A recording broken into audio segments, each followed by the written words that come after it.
All right. Um, I believe we're good. I was having some trouble here setting things up. I hope everything looks all right and sounds all right here. I was having some issues setting up the stream. I already don't like the way it looks.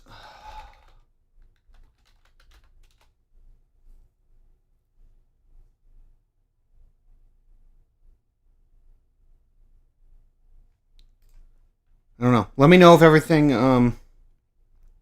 looks and sounds okay. Um,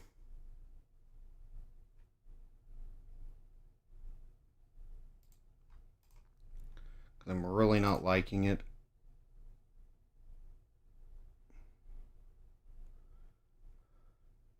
But yeah. Anyway, I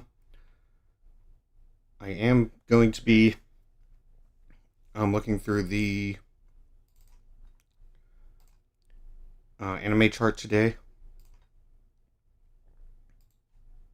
for spring 2026. So yeah, um,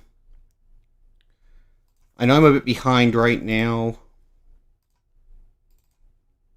because I've been sick and everything, but I'm planning to hopefully be able to catch up to everything. But yeah, as of right now, I haven't recorded much over the past week and a half, but hopefully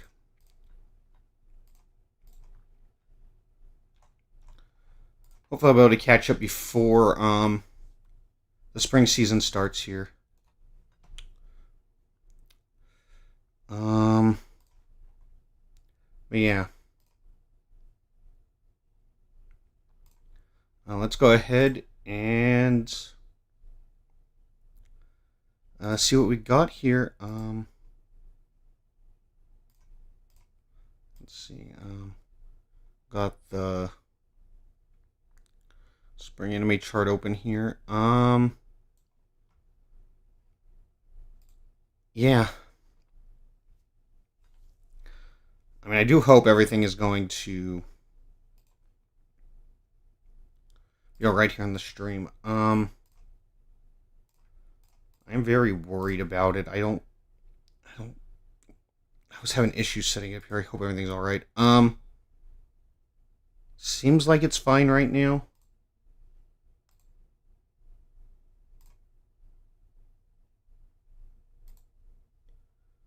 Yeah.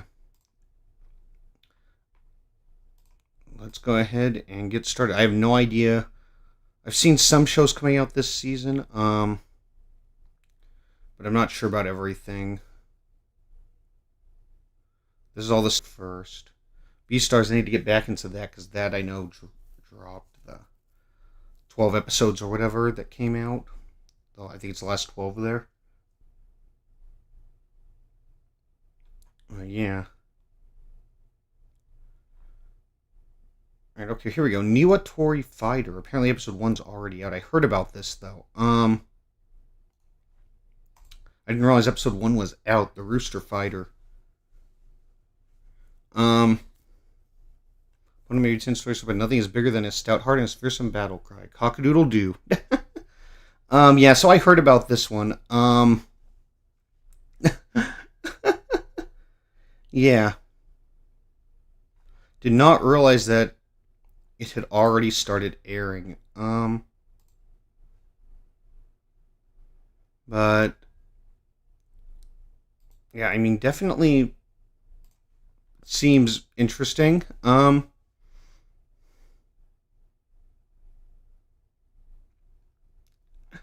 mean, yeah, Dharma Roll. I don't know. So I'll see if I'm gonna watch the first episode or not here. Then, I didn't realize it came out already. It aired in advance on March 15th. Okay. Um, got it. Well, I'll see if I can watch it anywhere here then. But yeah, I mean, I'm gonna add it to the list. Well, Try to add to this. There we go. Didn't want to work. Yeah. More Assassination Classroom stuff. What is this? Movie thing? Depths episodes were omitted in the original anime series. Cool. Haven't seen Assassination Classroom. Steel Ball Run. I did not even realize that was coming out this season. In a few days. Alright, well. I have seen 0 seconds of JoJo's, so I will not be watching this yet. That's for sure. But yeah. Might as well check out who's doing the opening and stuff for it. I mean, yeah, there's nothing listed. Okay. Well, that's fine.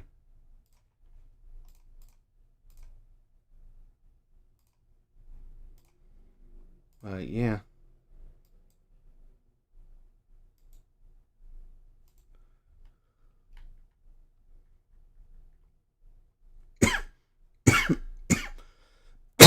Sorry, I'm still coughing, by the way. I'm kind of still recovering from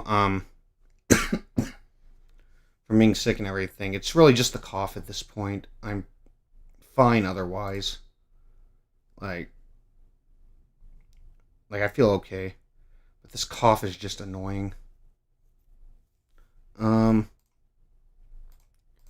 but yeah. Anyway. Moving on. The Fate thing, whatever this is. Idolmaster. So this is a movie. Yeah, I don't know. Okay, here we go.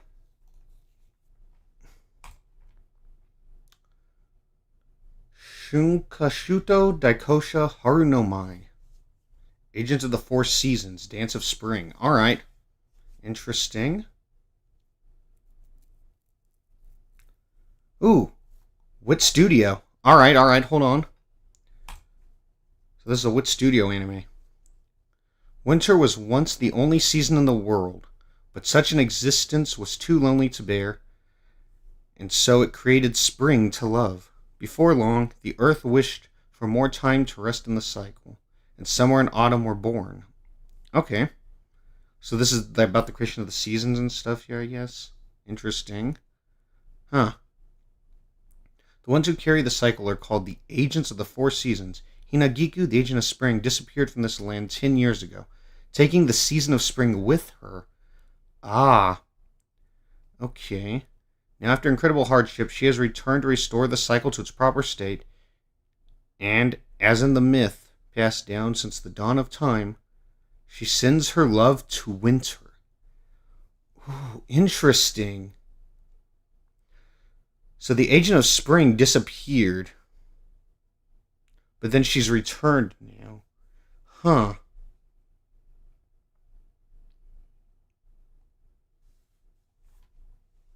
Alright. What an interesting one to really... I'm gonna start off with. I mean, I guess we had Rooster Fighter first, but,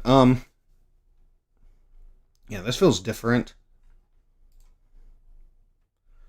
Orange Star? I'm not sure I'm familiar with Orange Star doing the opening there. And ending.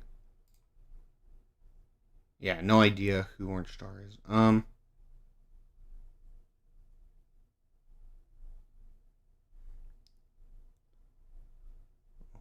Yeah. Alright. So, drama, fantasy, romance. Love the poster here. Like, the designs look great. Just, it looks beautiful. I mean, yeah, not surprised to see that it's Wit Studio doing that. But yeah. Alright, there's March 29th. Cool. I'll definitely be checking it out at least. Oh, is this oh, it's a special. It's the special for what is it? Ise Leve, right? Yeah, got cheat skill in another world and became unrivaled in the real world 2. Real world. Alright, yeah. So this aired a couple of years ago, right? 3 years ago, I think. Yeah, 3 years ago. So we finally got the special airing. Isn't there supposed to be another season, or was it just a special? I'm not seeing anything about another season, so maybe there's not another one. Huh. Okay. I thought it was a season 2 announcement, but it looks like when the announcement came out, it was just about the special. Well, fair enough. I mean, I'll definitely be watching it. I enjoyed the show. Get to see more of Yuya. Yeah, don't really have much to say about that then.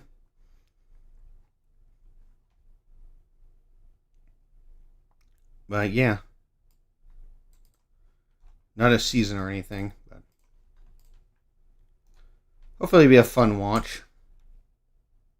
Okay, this looks adorable. What is this?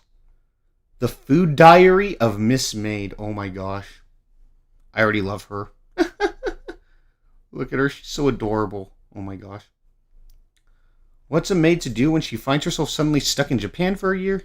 Eat, of course. Yes, what else do? You eat. Perfect. Following maiden training, Suzume Tachibana, as she tries all sorts of Japanese food, from sweets like taiyaki and melon bread to savory snacks like takoyaki and onigiri. Be warned, though. While Suzume sates her appetite through delicious treat after delicious treat, she might just end up letting yours. Oh my gosh. Yes, she is too cute. Arcana Project. Doing the ending. Alright. Been a little bit, right? Yeah. Since Sensuality Noir. It's been a couple of years. Cool. And Majiko, I recognize the name, I think. No, I don't recognize anything. Okay, I swear I recognize the name, though. Magic Bus and EMT Squared. Alright.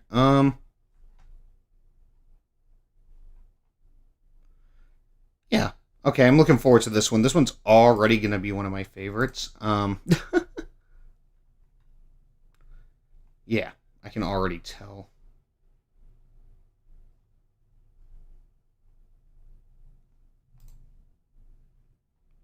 Yeah. Looking forward to it. Here we go. Classroom of the Elite Season 4. All right. Year 2. Oh boy. Here we are. So I have reacted to Classroom of the Elite on the channel, at least Season 3. I don't think the first 2 seasons I've reacted to. But if I did, if I reacted to any of it, it's all in the same playlist for Classroom of the Elite, so you can find that. But yeah, let's read what the synopsis says here for the season. As Ayano Koji and his classmates begin their second year at the Advanced Nurturing High School, they're greeted by a fresh gauntlet of exams and a fresh batch of rather unique first-year students. Yes, new first years. Let's go. They'll have to get to know each other quickly because the first special exam pairs the first years with the second years on a written test, with only the second years facing expulsion if their team performs poorly. Worse yet, it seems one of the new first years is also from the White Room. Can Ayano Koji avoid expulsion while sussing out the identity of this hidden foe? Ooh.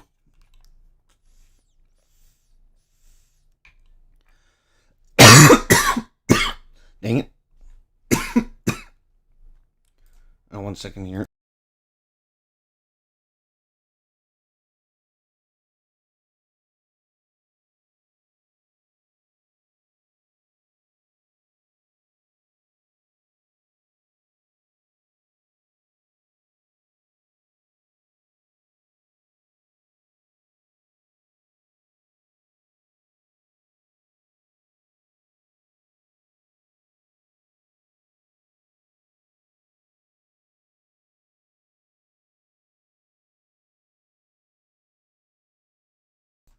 Alright, sorry about that. Like I said, still a bit sick. So I may just start coughing I mean I'm not really feeling sick anymore. Like it's literally just the cough left. Yeah. Oh, Zach's not doing the opening. Zach's doing the wait a minute. Zach's done the opening for the first 3 seasons. They're switching it up, putting her on the ending, huh? But we got Irawi. I hope I'm saying that right. Irawi on the opening, which Irawi, she's great. So I'm not complaining about that, but I'm just surprised. Zach's done the other 3 openings. Favorite artist, Alicia Keys. Nice. Yeah. Man, I can't believe Zach is. Oh, man. Interesting. Wait, you're always doing the opening for the fourth season of Slime? Alright, I didn't realize that. We'll be coming across that as well later on here. Um, but yeah, that's pretty cool.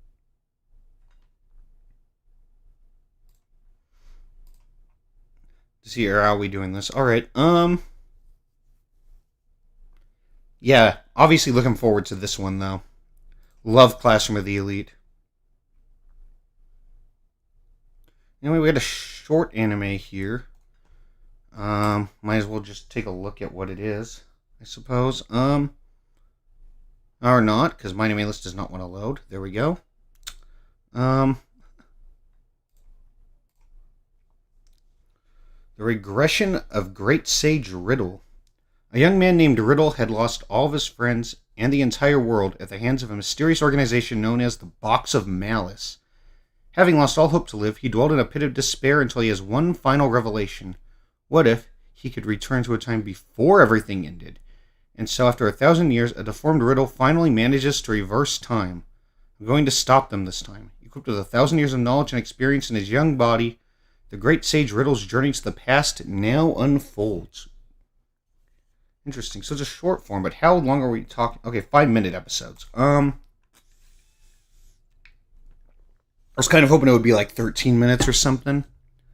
5 minutes. I mean, I don't know whether or not this is going to get licensed or what. Then, if I get the chance to watch it, I'll react to the first episode and see how it goes. I do like Asaka. Looking forward to the opening there, but yeah. I don't really know what to think. There's not even a studio list, so I have no idea who's even working on this.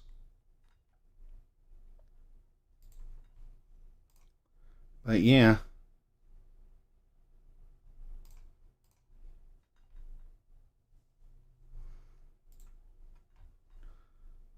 Hopefully, this is going to be available to watch somewhere. So I can at least check it out. But yeah, there we go. Okay, we got third season of Reborn as a Vending Machine. I Now Wander the Dungeon. This one is going to be Patreon only. I am going to be reacting to it on Patreon. I do have season 1 on the channel. The first couple episodes of season 2. Everything else is on Patreon. The rest of season 2 and all of season 3 will be over there. I will be uploading the first episode of season 3 onto YouTube as well. My reaction to that. Oh man, Fuwamoko! What? Fuwamoko's doing an anime opening? What? Ending? No way. Oh my gosh, I love Fuwamoko so much. Oh my gosh. No way. They've been like my favorite VTubers since they debuted. Oh my god. Stop. I had no idea they were doing an anime opening.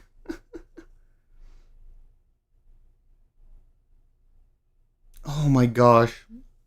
Oh, I'm so happy. What? No way. I wonder if they talked about it and I just didn't see it. Because I don't really watch the live streams. Like, cause I just don't have time to like catch the live streams or anything. I watch a bunch of clips and stuff. Oh my gosh. I'm so happy. A lot of Hololive members have been doing anime songs recently. I'm loving that. Oh, Viva did the opening for Tasuketsu? Really? I only remember the second one being done by Travis Japan. I don't even remember the first opening artist there at all. Viva, no clue. I do remember the second opening a lot better. Oh, I'm sorry. I'm just so excited. I can't believe Fuwamoko's doing an anime song. Oh my gosh.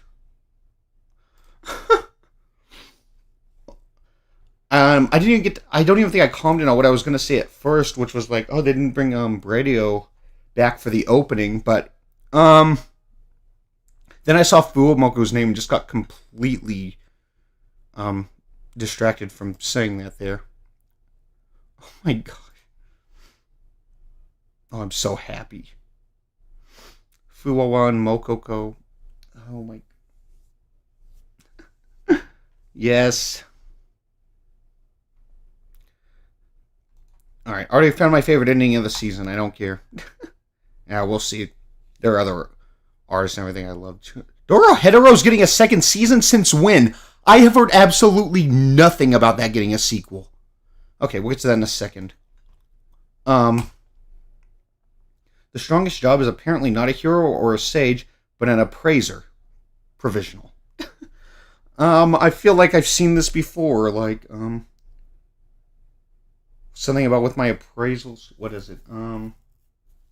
Something appraisal skill. I don't know. I'm sure there's been multiple. Like as a reincarnated aristocrat, I'll use my appraisal skill to rise in the world. But I'm pretty sure there's another one too. About with an appraisal skill thing. At least one other. Probably more, let's be honest. But yeah. Hibiki, a high school student who was suddenly transferred to another world, wanders alone in a vast grassland of a fantasy world where monsters inhabit. All he has are non-combat skills such as appraisal. From a hopeless situation, he is saved by encounters, and his all-powerful abilities blossom. In another world adventure tale of miraculous reversal cheats burst for... Okay. I need... What? Okay. In another world adventure tale of miraculous reversal cheats burst forth. That felt very weird to read, that last sentence. Phantom Sita? No clue who that is. They're an idol group. Produced by Otto. Oh. Produced by Otto. Okay. Interesting.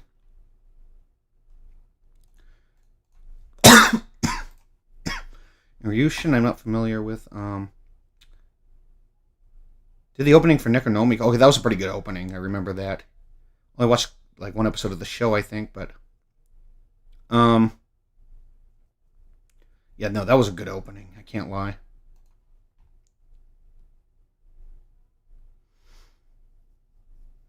But yeah. Okay, I mean, typical isekai fantasy. I mean, like, don't really have much to say again. Like, what am I supposed to say about these shows that have, like, the exact same synopsis that I feel like I've seen 100 times? I mean, yeah. I can talk about the character designs, I guess. I mean, looks okay. Got an elf archer.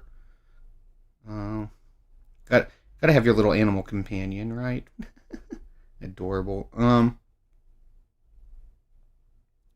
Yeah, I mean, liking the team.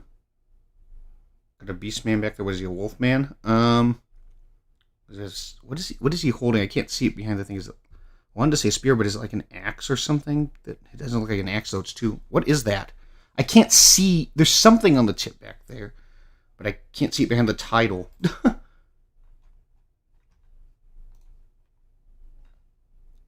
But yeah.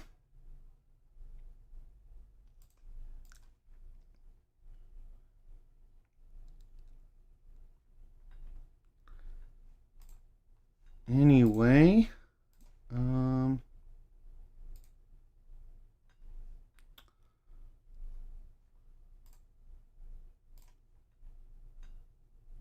let's go ahead and make sure I add that to my list first of all. Okay, I did.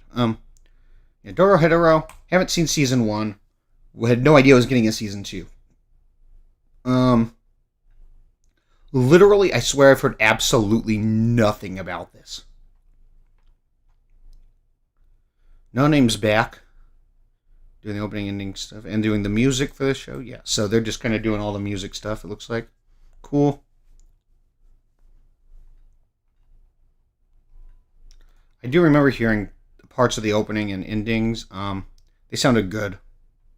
Yeah, anyway, here we go. Everybody's favorite show. Being After the End, Season 2. Look, I actually really enjoyed the show, okay? I mean, like, I don't care what you have to say about it. I'm looking forward to season 2. I don't care if anybody else is. Also, Nanabu Noni Juni doing the ending. Looking forward to that. It's been a while. It hasn't been that long. It was only a couple of cuckoos. So it was only last year they did a song, actually. I thought it was a bit further back. But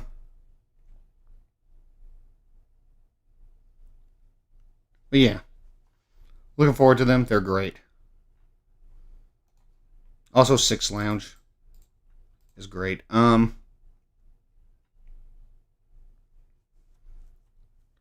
wait to see more of Jasmine and Tessia too. They're gonna be great. Oh my gosh, Sylvie. Yeah. Oh man, can't wait to see all these characters again. You know what? Say what you want about the show. I don't care. I'm looking forward to it.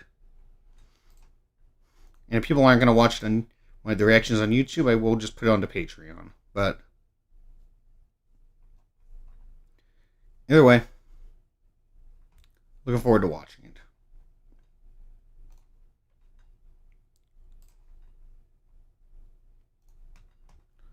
Alright, what do we got here? It looks like another fantasy thing. Always a catch. The fish I missed was big, but I caught another fish. Was too big. Okay. What did I just read? That, okay. Nigashita sakana wa okikata ga tsuriyageta sakana ga okisugita ken. Yeah, cool. It's kind of, our style looks familiar. It's Troika doing the show here. Honeyworks featuring Irie Suzuki. Irie Suzuki. All right. How much do I really know about Irie Suzuki? I know she did Daddy Daddy Do with Masayuki Suzuki, but besides that,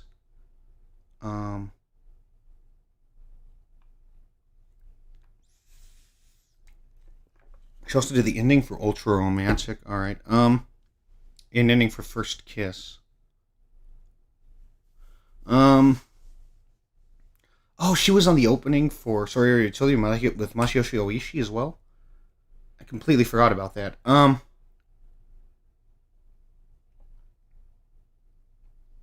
knew there was someone with him on that, but I forgot it was her.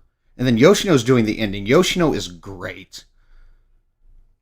And Troika, I mean, I never know when it comes to Troika. Like, they had stuff like Achi, My Dear Moments, Overtake, the Saint one, what was it? Two Perfect Saint, which were all great and everything. But like a lot of their stuff doesn't get as high ratings either. Like Shinobi no Itoki. But then they did Idolish 7, which I love Idolish 7. Also the the Fate stuff here. Right. This is like Fate related, right? I think. Let me know. I could be wrong. Honestly, I think this is. Yeah, it's just stuff about Waver 2 and everything, which is Fate. Yeah, I mean. And they did Recreators. Like, I don't know. Like, I like most of the stuff I've seen from them, though. Bloom Into You. But then, like, some stuff like Dark Moon. Like, I mean, I'm liking Dark Moon, The Blood Altar, but it's got low ratings.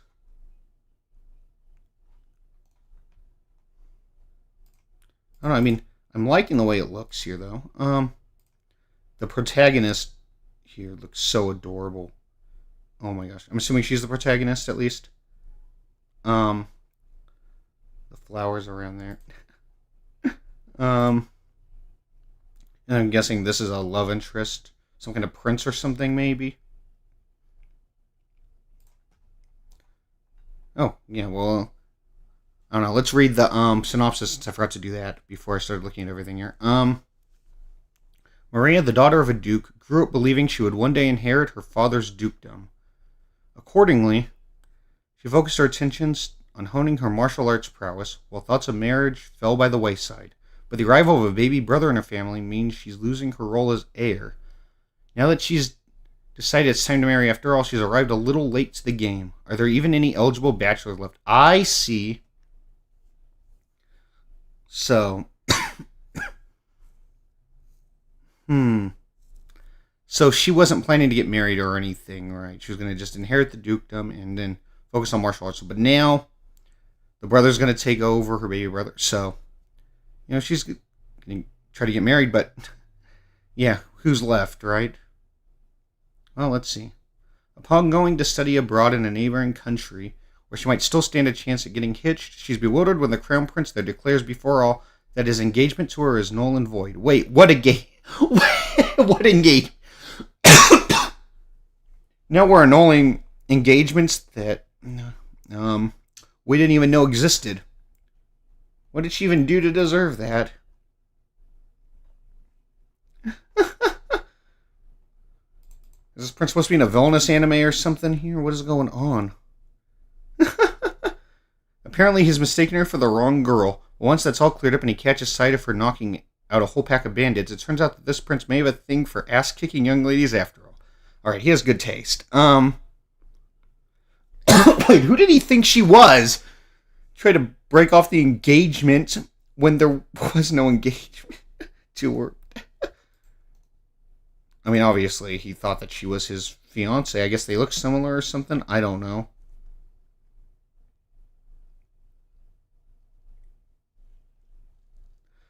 Anyway. Yeah, I'm kind of liking this.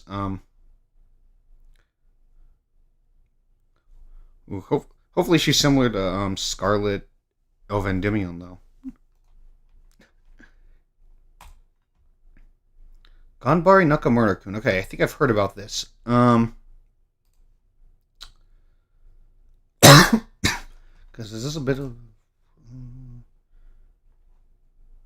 Yeah, the manga ended back in 2016. That's a boy's love. Okay. I feel like I've heard about this one. Go for it, Nakamura. I feel like I've definitely seen something about this one. Okudo Nakamura is a timid and gloomy-looking student who cherishes only two things in this world. His pet octopus, right? Who doesn't have a pet octopus, right? Everyone should have one. And his kind-hearted classmate, Aiki Hirose. Ever since the school entrance ceremony, Nakamura has admired his jovial classmate, albeit from a distance due to his poor social skills. After mustering up all the courage within him, he finally decides to talk to Hirose. During this first attempt to make contact, an instinctive mistake turns the idea of friendship into a distant dream as he creates a hilarious impression on his crush. Oh no. At school, students are expected to cooperate on numerous activities together, meaning Nakamura gets to spend extra time with Hirose. Given these opportunities, can he successfully redeem himself and accomplish his goal of becoming good friends with Hirose? Good friends, huh? Again, this does say it's a boy's love, so I don't know if it's just going to be friends. We'll see. Yeah.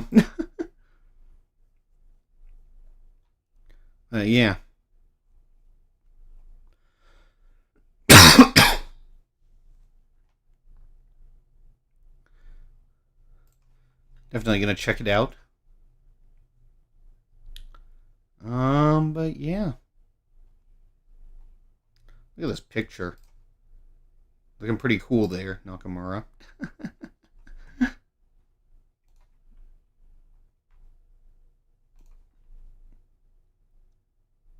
Whoa, wait a minute. This is getting a anime bundled with a special edition of Manga Volume 18 adapting short stories, Yomi, Josie, and Happy Birthdays, and A Bad Case of Butler Fever. Oh, well, I'm not complaining about more Dark History of the Reincarnated Villainous, that's for sure. Was there no page on my anime list for this? Because that's the first time hearing of it. There is not. Well, hopefully I get a chance to watch this. This was an amazing villainous show. Love Iana, love Konoha. I love them. Yeah. Dr. Stone Science Future Core 3. Alright, Dr. Stone Science Future is back. Who do we got on the opening? We had Ollie for the first part, then Kanabun. Who do we got this time? Asian Kung Fu Generation. Wow, alright. Another great choice for the opening. Oh my gosh. Wow. Suika. I can't believe it. Suika was amazing in the last part. Oh my gosh. She did so good.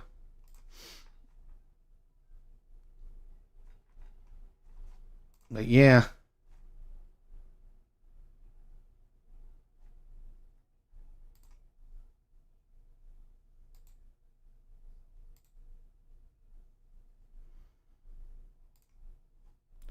Oh man. I wonder what's gonna happen now. Like, is this the last part? Wasn't it supposed to be 3 parts, or am I crazy? Um,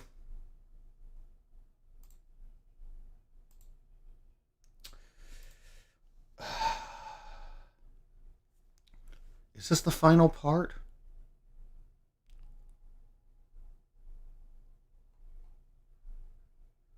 I feel like it was, but I'm not sure.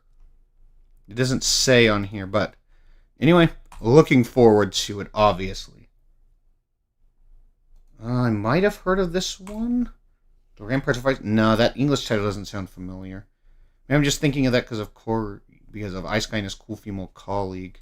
That might be why that looked familiar to me.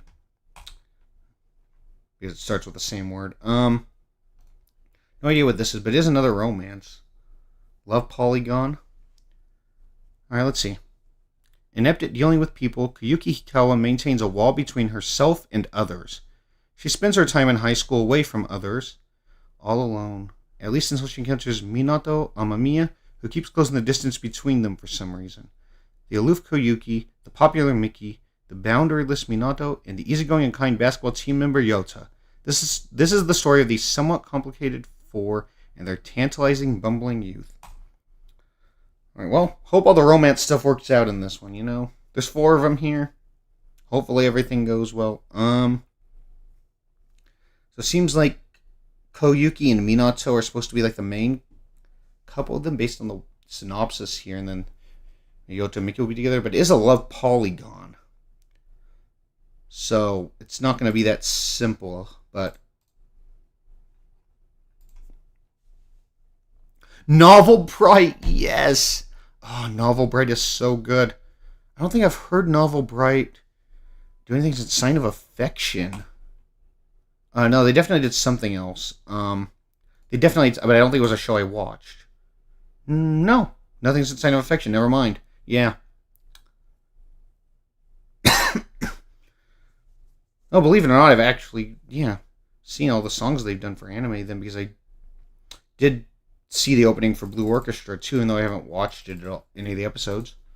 So I actually know all their anime songs here.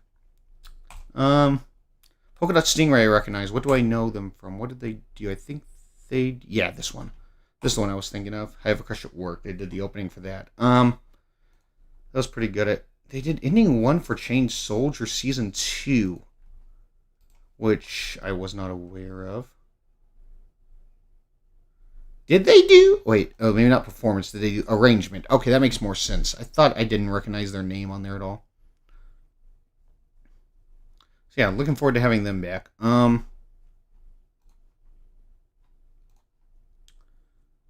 Yeah, the Ramparts of Ice. That's an interesting title.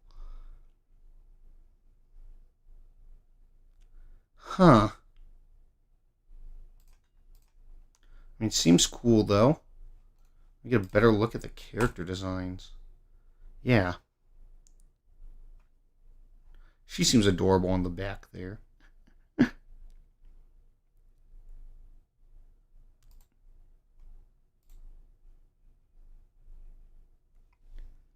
But yeah. So this must be Koyuki in the front here, though. There's something about the designs that I like for this show, like the faces. I don't know. There's something I really love about it. Yeah, I'm looking forward to it. Hopefully, this is a good romance. It does say it's apparently on Netflix. Is that a good thing or a bad thing? I don't know. We'll find out.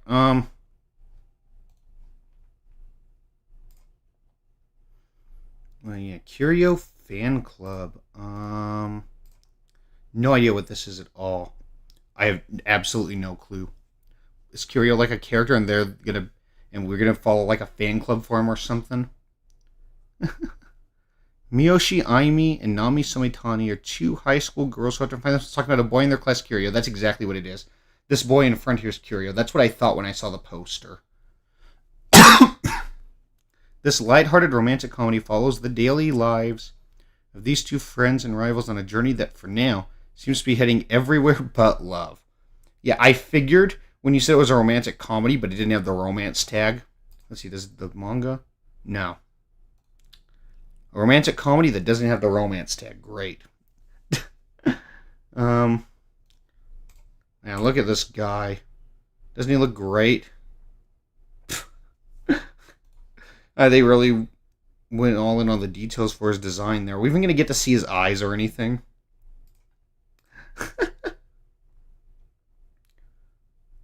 By Skirt to Oddfoot Works.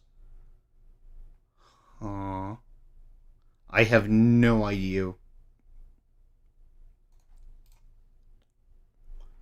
Oh, so this is Skirt. Yeah, that's what I thought.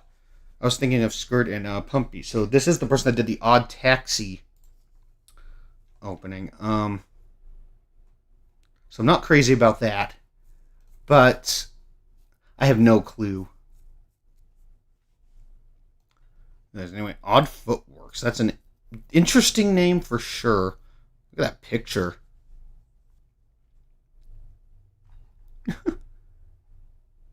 Oh, they seem pretty cool.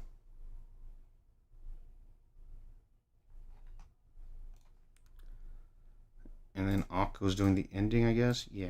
Okay. Darwin Gian ending's pretty good. Opening 2 was also really good for Uchijin Mumu.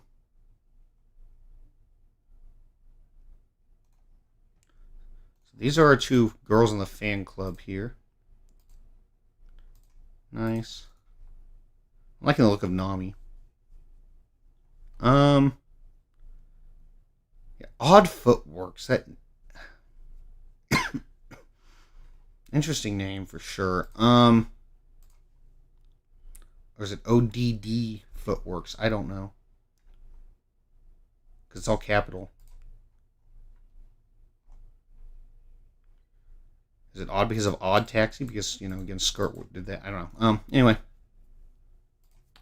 Moving on. What is this? This is the type of poster I see, and I'm just not sure I'm going to want to watch the show. Let's see. Oh, Monster Eater. Wait, have I heard of that? I don't know. Maybe there was a title similar to it or something.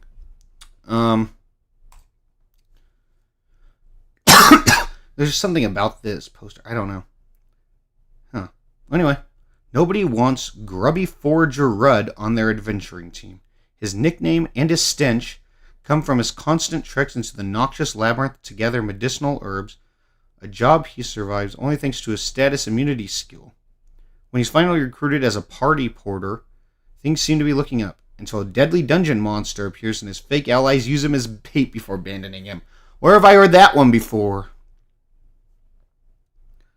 Wounded, destitute, and barely surviving the attack, Rudd breaks a forbidden taboo to stay alive, eating monsters. But the more he devours, the more power he gains, kicking off a thrilling, adventurous, gourmet fantasy. Alright, another friend for Laios. Laios Todin.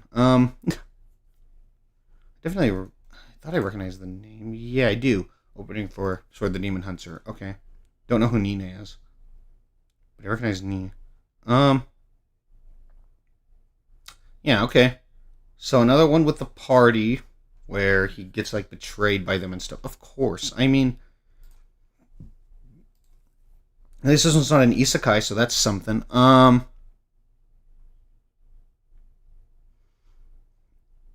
Yeah. I actually kind of like his design here. Rude.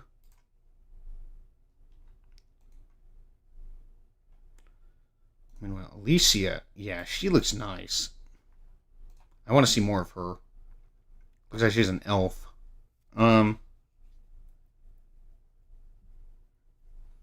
Yeah.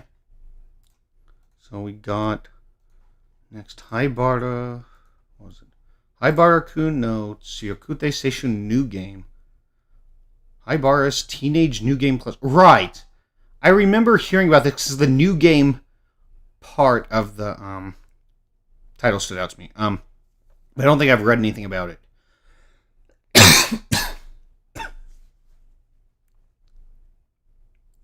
We all have embarrassing memories or deep regrets from high school, right?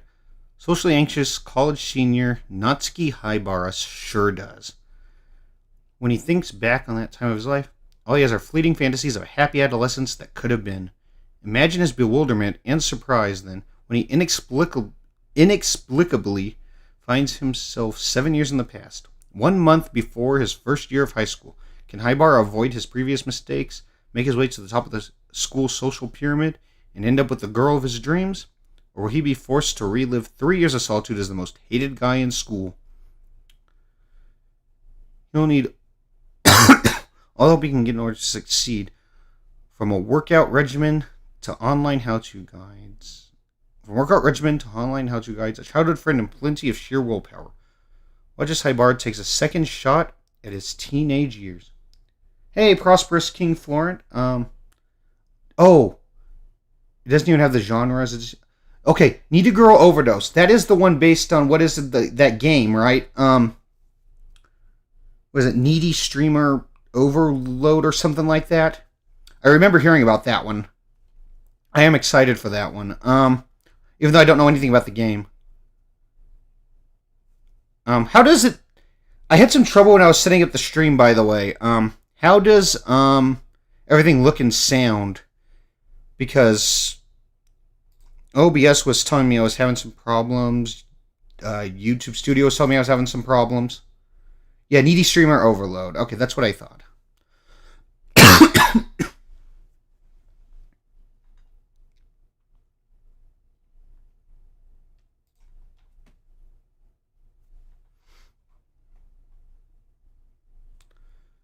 But yeah. I recognize both of these names here. Aimi is a voice actress. Okay. Theme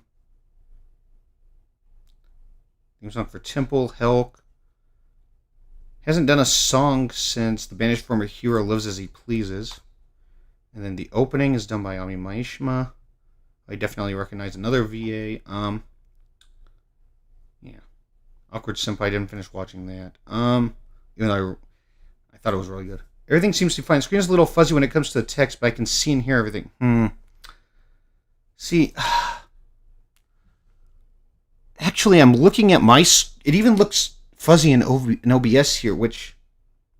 I mean, it's never looked great, but... I swear it hasn't looked like this before. Like, something just seems really weird about it today. I don't know what was...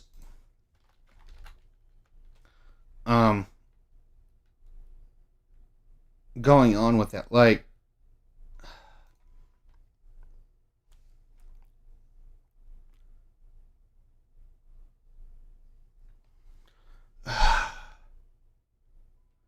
Yeah, I don't know. I tried to fix it before it started. I don't know.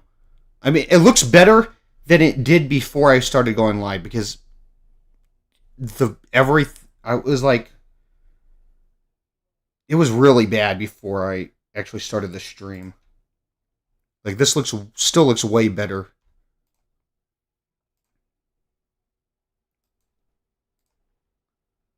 But yeah, I do wish that it looked better. I mean, I'm looking at it here. At least I can read everything on the stream and stuff. Like it's not the worst. So that's fine at least. But yeah, back to this one. What is it? Haibara's Teenage New Game Plus. It kind of reminds me of Remake Our Life, which aired like, what was it, 2021 or something? Yeah. Which I really enjoyed this show. Love Shinoaki, she's great. One of my favorite characters for sure from that year. One of my favorite from the decade so far for sure. Love her.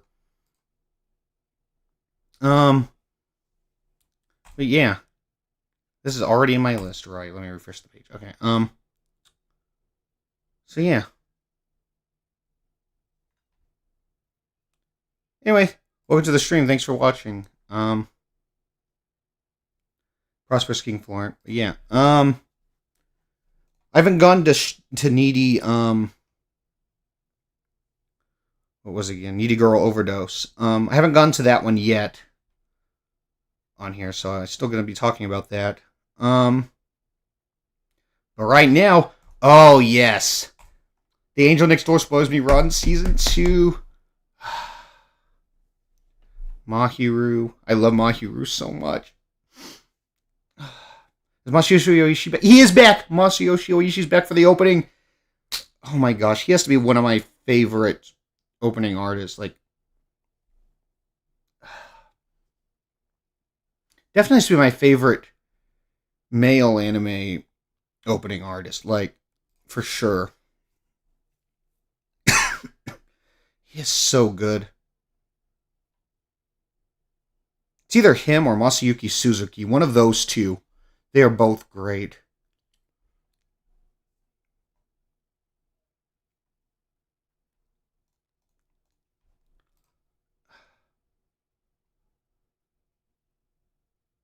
But yeah.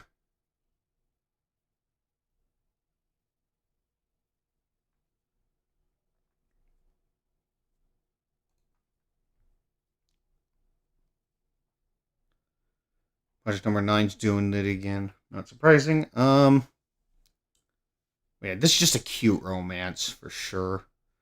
Hopefully we get more on Chitose and Itsuki too this season. I want some focus on them, but obviously the main focus on Mahiru and Amane. And their just great relationship.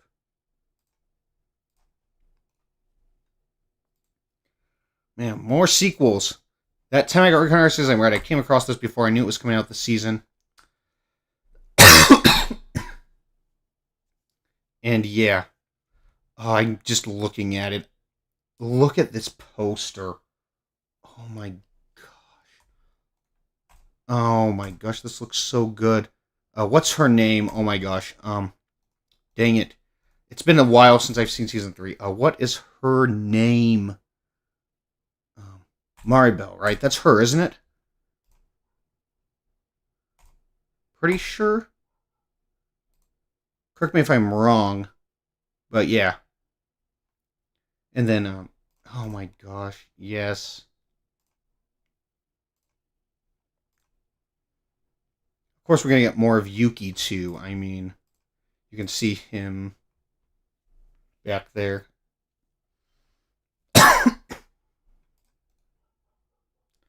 Oh, man. This is going to be a good season. Let's see what the synopsis says. Demon Lord Rimur's dream of creating an alliance between humans and monsters takes a step closer to being realized. As Tempest continues to prosper, Granville Rosso and his granddaughter Maribel Rosso, yeah, there they are, clash with Demon Lord Rimuru over their plan to protect mankind by ruling over them. I just need to read the synopsis and then I would have remembered her name. Meanwhile, in El Dorado, Demon Lord Leon works towards goals of his own. The awakening of a new hero draws near. Do I have part 2 on my list yet? I do not. Let's add that. Part 2 of season 4. Oh, man. Yeah, I can't wait. Hinata, Luminous, Milim, my favorite character. Milim, Rimuru, Shuno. Definitely my 3 favorite characters in the show.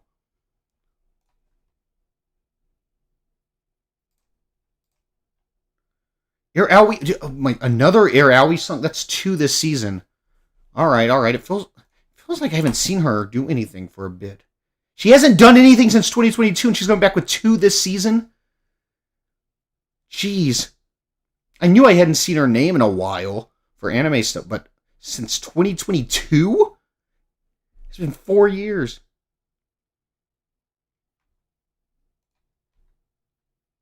I have no idea who this is. Looks like a band. Two people on vocals. Then we got saxophone, euphonium, bass trumpet, piano. All right, cool. Um, yeah, very excited for the opening here. Snowball Earth. I have no idea what this is.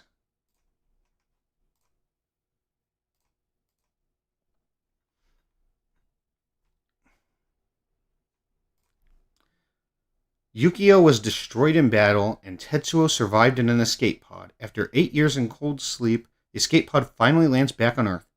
But when Tetsuo emerges, he finds a world in ruins entirely beneath a blanket of ice and snow. Snowball Earth. What happened to humanity? How did the planet freeze over? And will Tetsuo be able to keep his last promise to Yukio? Huh. There's something about the character design, especially this girl on the left, that looks very familiar to me. What am I picturing?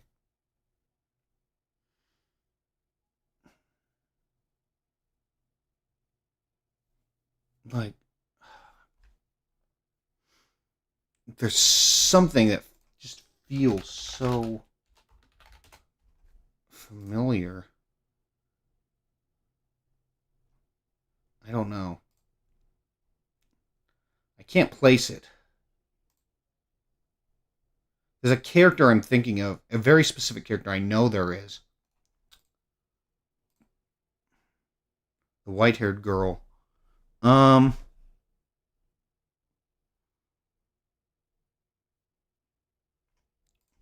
I wonder if like the character designer or something here. Like I don't know if there's a. Hmm. Anyway, Tuki doing the opening. I have no idea who that is. A lot of music videos on here. Um, Ai Hikuchi doing the ending. All right, cool.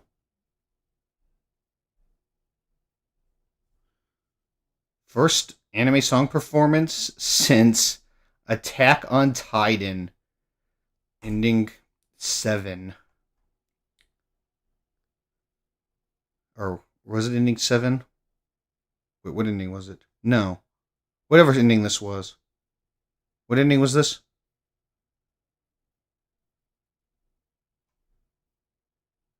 Itterashai. Wait. Yeah, she did do ending 7, but my bad. This was the one for the special, a different song.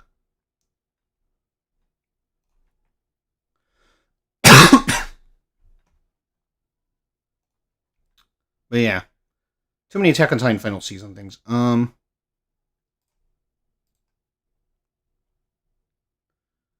Interesting. I don't really know. How did the. So they returned to Earth and it's completely frozen. Huh. Alright.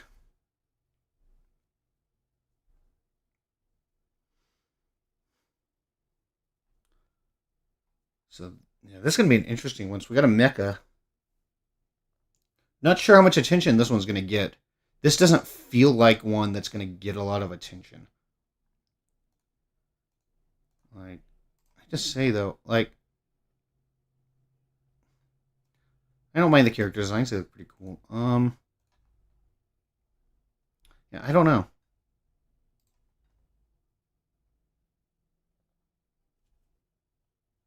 Oh yes, yes, yes! Ascendance of a Bookworm.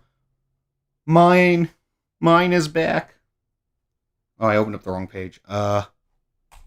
Mine is back. That is quite a way to title it here for people who don't know what's going on. Anyway, yeah.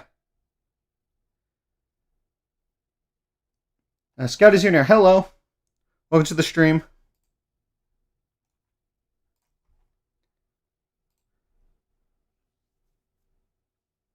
Nice to see you again here.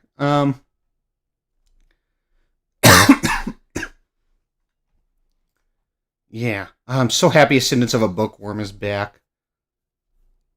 Little Glee Monster is doing the opening. All right, I like Little Glee Monster. Who's doing the ending? Erika Ikuda?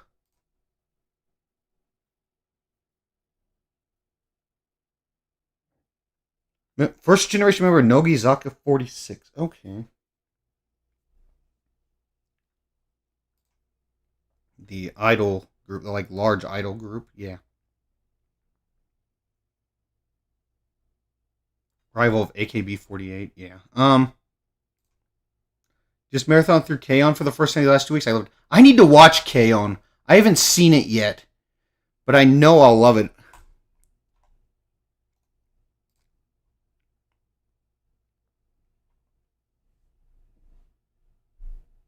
Oh my god. I'm just so happy that this show is back. Get to see more of mine. Finally. It's been too long. I don't even think I have reactions to this on the channel. Because season 3 came out so long ago. Yeah. Spring 2022. So I don't even have any reactions to this on the channel. Well, definitely watching this show. For sure. And speaking of shows I'm definitely watching, we got another 4th season here. Welcome to Demon School Iruma-kun. Another one I'm definitely watching. Now, I should have some reactions on the channel. I still need to re-upload them. It's only basically the second half of season 3, maybe a little bit more than the second half. Might have a few episodes before that, but yeah. It is so for you, you would love it? Yeah. It looks like a show I would love. Dang, look at this poster. Iruma. You look at his hair. I remember seeing a picture of him before, too. Like, man, look at him. He looks so good, though, dressed up like that. He's got his hair, like, oh my gosh. More importantly, we got Person. Oh my gosh. I completely forgot this guy existed. Like, Person's actually going to be doing something this season. I think I remember him popping up at the end of season 3 or something. Oh my gosh. I completely forgot about his existence until he randomly, like, popped up at the end of the season. Oh my gosh.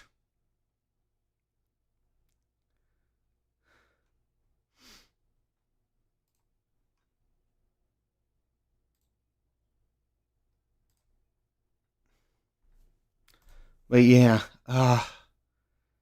Penthouse. Who is Penthouse?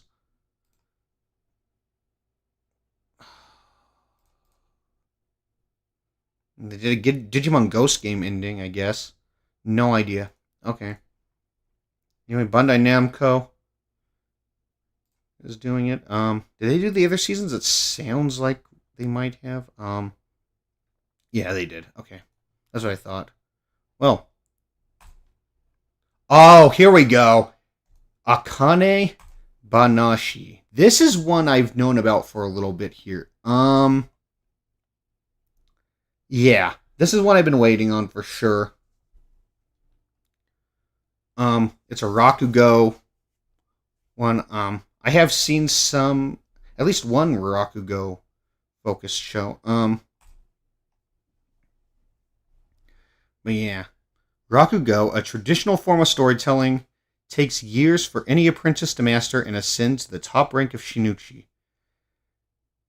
Ever since she could remember, Akane Osaki has been mesmerized by her father Toru's Rakugo performances. Peeking in behind a sliding door, she would spend hours watching and mimicking his work. For Toru, the only thing separating him from that coveted rank is a promotion test in front of an audience and a senior Rakugo master, Isho Arakawa. Despite his passionate performance, Toru finds himself expelled from the Rakugo school following the exam. This makes him give up on Rakugo entirely and settle for a regular job, breaking his daughter's heart. Aww. Filled with grief and anger, Akane now seeks vengeance on the man who refuses to see the genius behind her father's Rakugo style. She begs Toru's former Rakugo master, Shigema Arakawa, to take her under his wing. But Shigema feels unworthy of taking on another pupil after what happened to her father 6 years prior. In order to see if she has what it takes into the Rakugo world, Shigema urges Akane to test her resolve by performing in front of an audience. So, Isho Arakawa is the one he performed in front of. Shigema Arakawa was his master. So are they like brothers or something? What's the deal with that?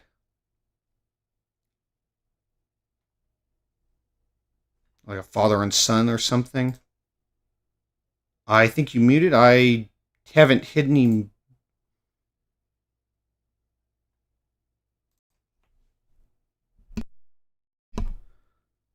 Okay. Everything seems fine on my end. Nothing is muted. Let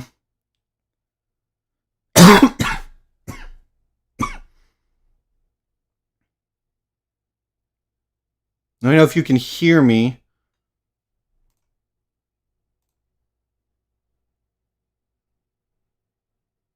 Huh.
Hello?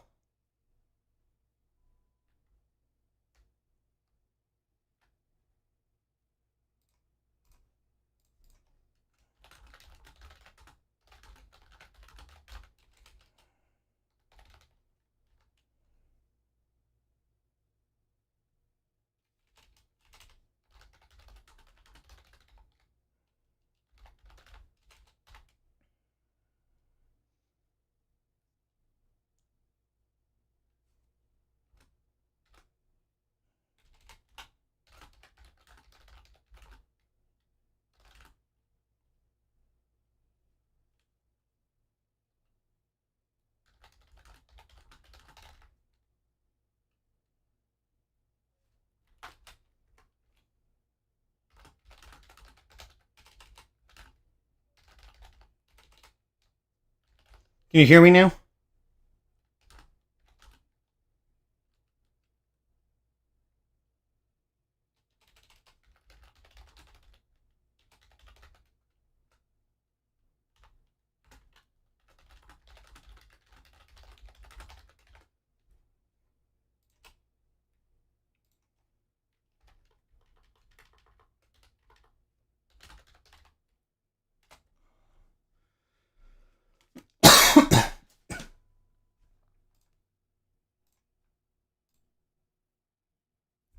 Scarred Hero 15. Hello. Okay, so you can hear it. Huh.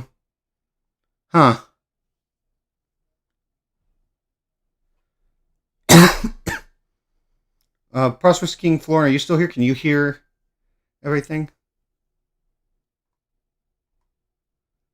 Okay, well, welcome, Scarred Hero 15.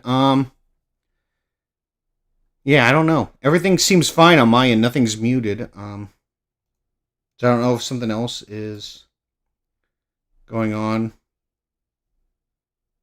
What Scout is here now on his side, maybe there. I don't know. Their side. I don't know if anything's going on their side or what on your side. But yeah.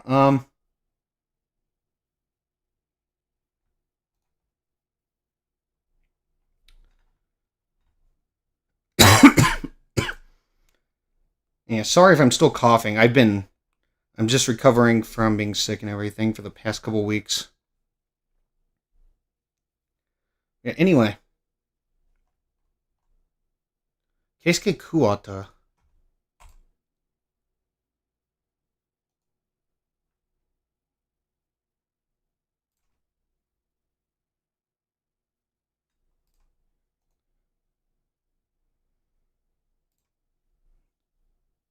Not familiar at all. Yeah, I don't know. But this is one I've been looking forward to, Akane Banashi, for sure. For sure is one I've been looking forward to.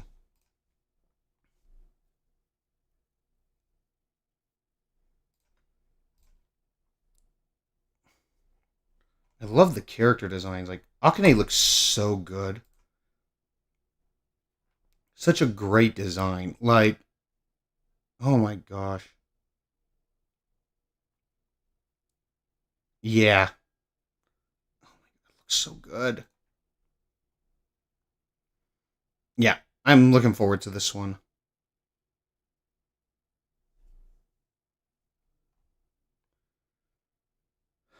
Yeah.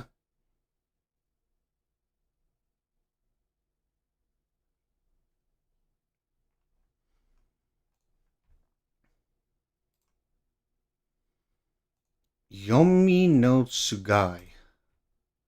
Demons of the Shadow Realm. Oh, is Yozakura Family Season 2 coming out? Dr. Stone is the finale. Okay, yeah, I've already looked at Dr. Stone. I thought it was the finale, but I wasn't sure because it didn't say on the page. But I was pretty sure it was supposed to be 3 parts, and this was the third one.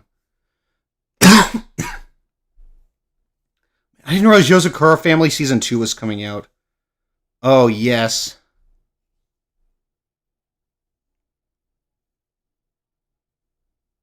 Oh, that's going to be so good. Okay, well, I'll definitely be talking about that when I get to it here. Didn't that one... Did that one... Am I crazy? I can't remember if that started later in the season or if it just had such a weird number of episodes. It was like 27 episodes or something, I think. Something was weird with the way it aired. Um, April 12th. Alright, yeah. Because I am... This is April 4th, so I've still got probably a bit to go before I get to April 12th. Then, because I just have it going release date order. So, yeah, let's see what we got. Demons of the Shadow Realm. This looks like a darker one, maybe. In an isolated village, two twins were born, separated by day and night. It is years later, and while the older brother Yuru has become a hunter of animals, his sister Asa has been locked away in a cage, ordered to perform a special duty that prohibits her from meeting more than a few select individuals. What is that poster, by the way? What am I looking at? That is terrifying. I don't know what I'm looking at, but something about that scares me. I'll need to get a closer look at it. It might not be as bad as it looks. I can't tell. On an otherwise inconspicuous day, a group of armed men riding in helicopters, referred to as dragons by the citizens, assaults the village in search of Yuru, killing every adult on sight. When Yuru attempts to meet up with Asa and flee, he finds a dead body instead. On top of that, the person who killed her claims to be Yuru's true twin sister. Oh. When Yuru attempts to meet up, he finds it on top of that. The person who killed her claims to be Yuru's true twin sister. Wait, what? Huh.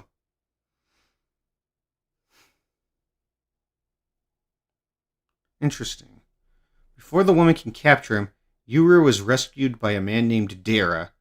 An outsider frequently visits the village. However, it is not long before the two are cornered.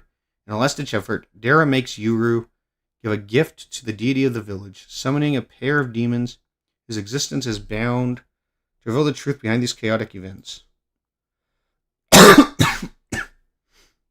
Yeah, 27 episodes. That's such a weird number. Especially, like, I assumed that they just planned it out exactly for what they wanted to get through in the season, and that's just the number of episodes they ended up with. But it's so weird, especially when you're planning on making a sequel. It just feels weird. But I'm not complaining. Vondi and Yama. Alright. And Bones. Bones Film are doing it. Alright. Cool. Well, there we go.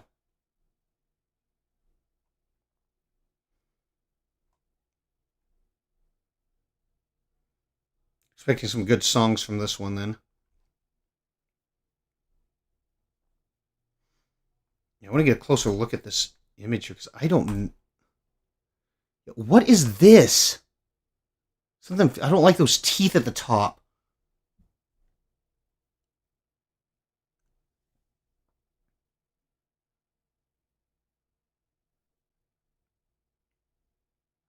Well, like a rabbit in there and stuff. Like dog.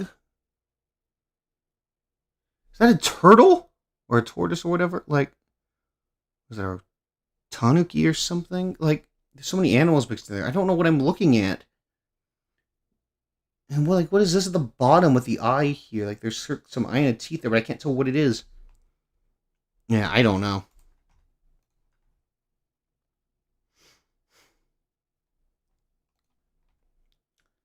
Mao. Why?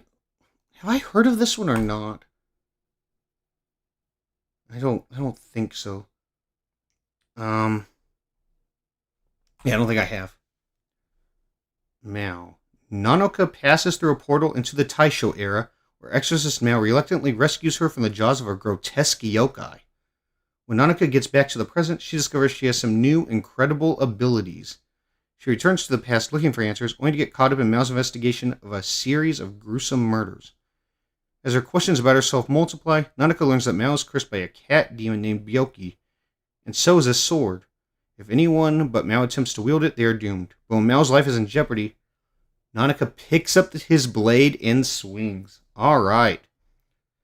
So if anyone else but Mao attempts to use it, they're doomed. But of course, our protagonist can use it, because of course she can. There's got to be a reason for that, of course. Something to do with the new powers, maybe, new abilities.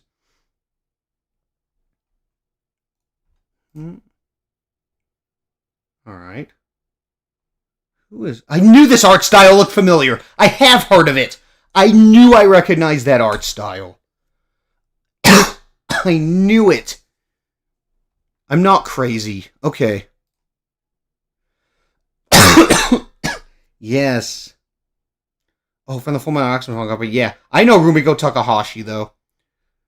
Urusei Yatsura, Ranma-Half, Inuyasha, Mason Ikoku. Yeah, I know who she is. As soon as I saw this poster here, I recognized it immediately.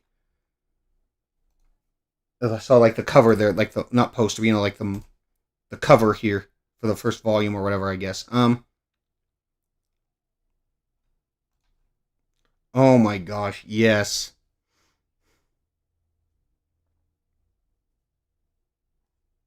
Yeah, Ranma-Half is so good. Urusei Yatsura was so good. I haven't seen her other stuff, but I haven't read any of it. But yeah, I do remember hearing about this, that she had another manga out there. Yeah. Awesome.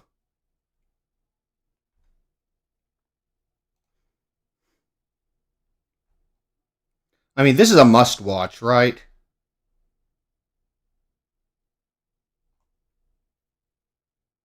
What is that name? Kiss My Feet 2? Is that what that... What?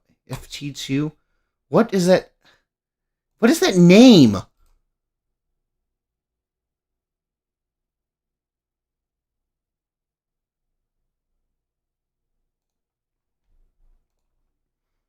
Anyway, we got True doing the ending. Here she is. Love True.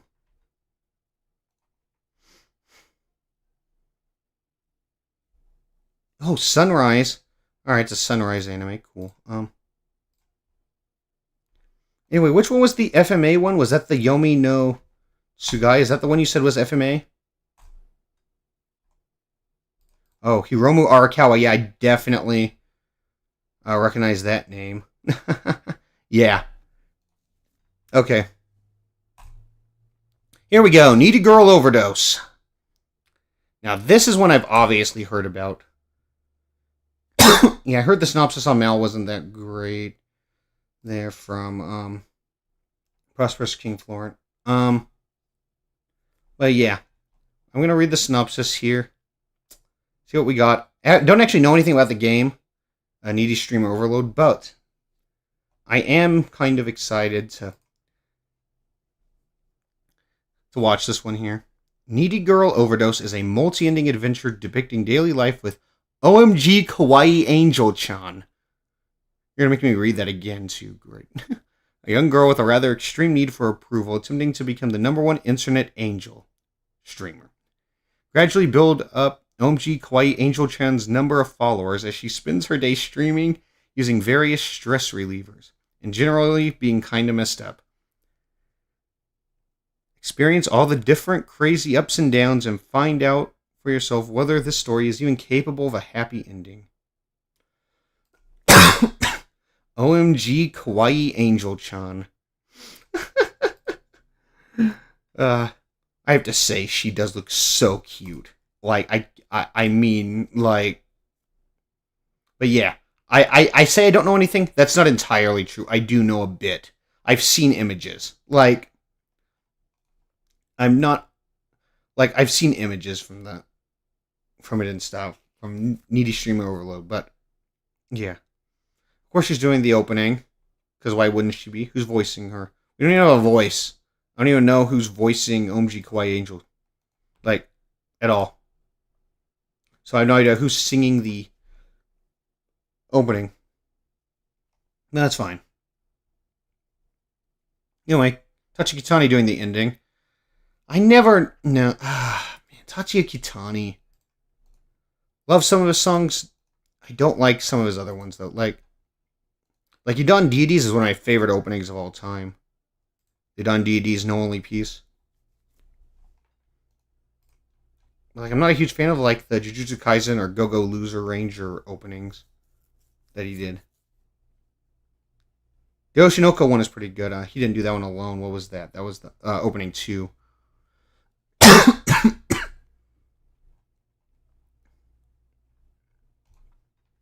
But yeah, and we still... Once we get past the first week of April, it should be almost done here. We're on to April 4th, almost on April 5th.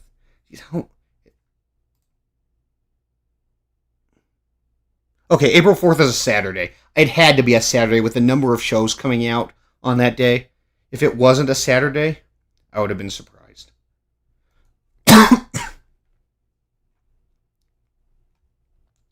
Anyway, Mistress Conan is devilishly easy. I've definitely heard of this one. I have been looking forward to this one. Yeah, Studio Kai. I swear I've seen their name 2 times before this already. I have seen their name 2 times before this already. They're doing where I was Ramparts of Ice and Snowball Earth. Jeez. And they've got... Okay, no, this one is ending at least. Okay. For some reason, I thought it was continuing. It's not. Okay. Anyway, Mistress Conan is devilishly easy. Conan is a demon who descends upon the human world with one goal: to feast on the sweetest delicacy of all, young human souls. I just love the taste of souls, yeah. Disguised as a high schooler, she sets her sights on her first target, an unassuming boy named Yoji Kyogi. But just as she prepares to claim her meal, things take a very unexpected turn. Instead of devouring him, Conan ends up forming a romantic contract with Yoji. For someone who's lived for millennia without experiencing love, navigating high school romance proves more terrifying than any hunt. Oh, that's adorable. I'm so looking forward to this. Man, look at that face in the PV here. Like, PV2. Like, looks so good. I love that expression on her face. Between awkward dates, handling mishaps, and feelings she can't quite name, the once proud demon finds herself flustered at every turn. A supernatural rom-com about a love-struck demon and the boy who was supposed to be her prey. Sweet, chaotic, and full of firsts. Oh my gosh.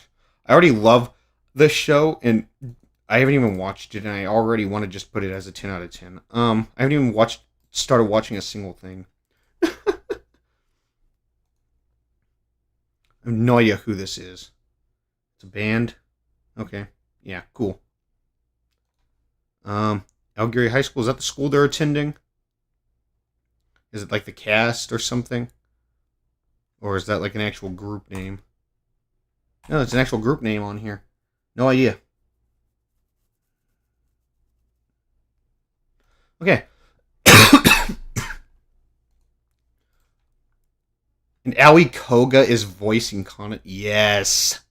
Yes, yes, yes, yes, yes. Kaguya. Komi. She has the voice of Komi, right? I'm not going crazy, am I? She is the voice of Komi. Okay.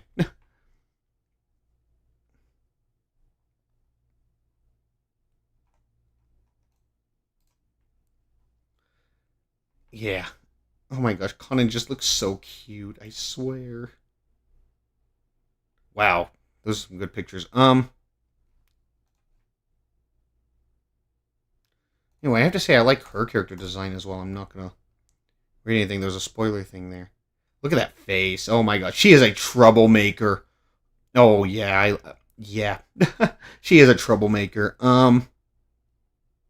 Beelzebub.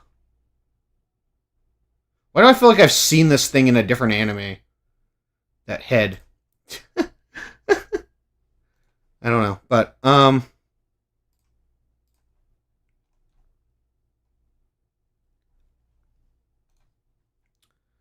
do we got next? Kami no Niwatsuki Kusunoki Te. Kusunoki's Garden of Gods. Deep in the countryside, Minato Kusunoki is left in charge of a terrifying house overflowing with evil spirits. Or at least it was, until his extraordinary ability cleared them all out. Instead, a procession of unique and peculiar gods is drawn to the comfort of the purified Kusunoki residents, and Minato spends his day relaxing in the company of his spiritual neighbors. What else lies in store for Minato as he lives peacefully surrounded by gods? Nice. So he's living with gods. I mean, this feels like, yeah, slice of life, Iyashike. That's exactly the tags I expected to see here. Yeah. Oh, Jocho. Wait, why do I know that name? Banished from the hero's party, decided to live a quiet life in the countryside. Ah, the endings. Okay. Ito Junji Maniac ending. Gonna be real. I cannot recall a single one of what those songs actually sounded like. I know the openings for those series. Mad Kid did the Ito Junji Maniac one. Miyu Irino. No clue who that is. Voice actor. Voicing not on the cast there. Let me see. Yeah, don't see them in the cast. I don't know. Do I know you then? Mars. Keita Oba. I mean, I remember these characters. I remember Keita. Okay, I mean, yeah. Inaba? Oh, he's the voice of Inaba. Alright. Ritsu and Mob Psycho. Cool. Okay, I'm at least somewhat familiar. What about singing wise, though? Yeah, I haven't heard a song at all. Who's doing this? Don't recognize this studio at all. It is their first anime. Okay. That explains why. I'm always scared to open up studios because I don't know what type of shows they did before. So now I open them in a different window first.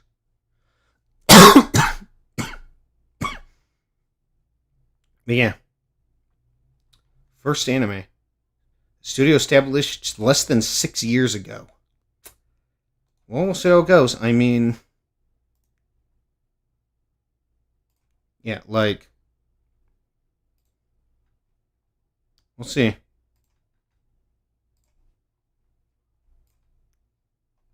Don't know who the staff is or anything. I'm not super familiar with the wait.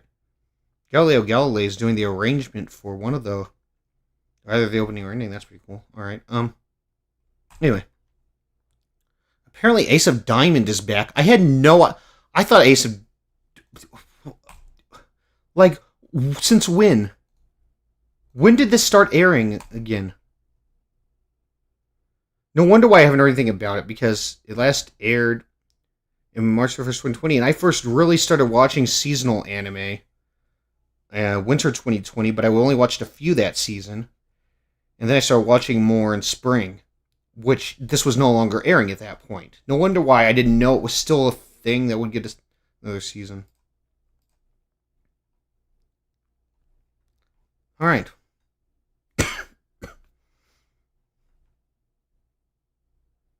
Man, there's so many shows. Jeez. What is this? Is this even something I want to watch? I have no idea. Let's see. Nippon Son Goku, Three Nations of the Crimson Sun. This feels like a historical thing or something, maybe? Drama military? I don't know. I feel like I've actually heard about this. Why do I feel like I've heard about this? I have no idea. Anyway. In the near future, Japan has completely collapsed due to a mix of nuclear warfare, natural disasters, and widespread corruption that sparked a revolution. The country is now split into three warring superpowers. It's Three Kingdoms period. Okay, that's kind of what I figured. Something like that. Okay. This new era of the Three Kingdoms period sees diplomacy vanish, replaced by a harsh, relentless fight for power. Each territory is using its military strength and resources against the others in a desperate attempt for total control over the remnants of Japanese land. When I saw like Three Nations stuff, I was wondering if it had something to do with like a Three Kingdoms thing or whatever. Yeah, interesting. But we're talking like nuclear warfare and stuff. So it's interesting. That's why it's not like a historical thing, but interesting.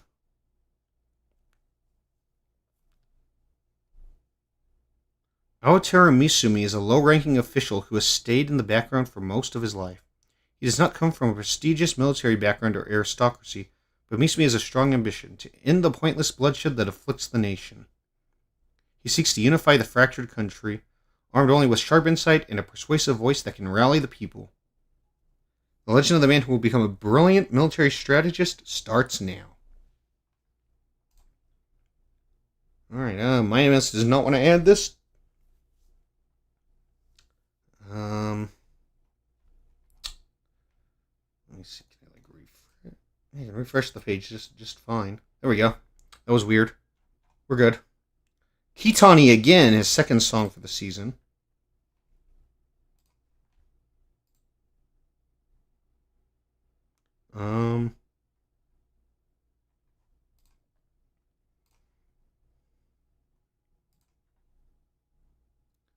Studio Kafka, I recognize. Yeah.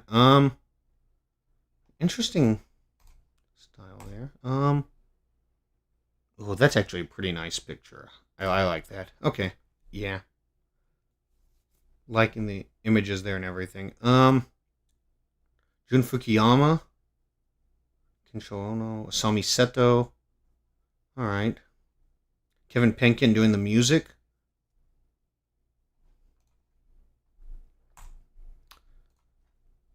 Right, let's see. Now this looks like a good show. And it's by Studio Pierrot. Oh my gosh.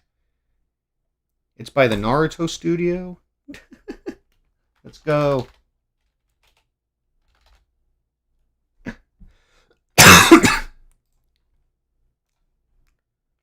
Now, obvious. Oh wait, this is a sequel to something else. What is this? Oh no, it's not. This is getting two parts. No way. Oh, this is awesome. I'm already loving it just based off the designs alone here. Yeah. 10 out of 10 show here.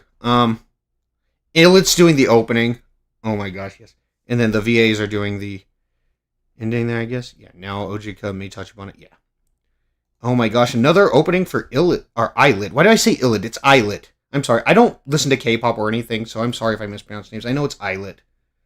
I just don't like listen to K-pop stuff or anything, so I don't ever say the names and it's easy to forget. But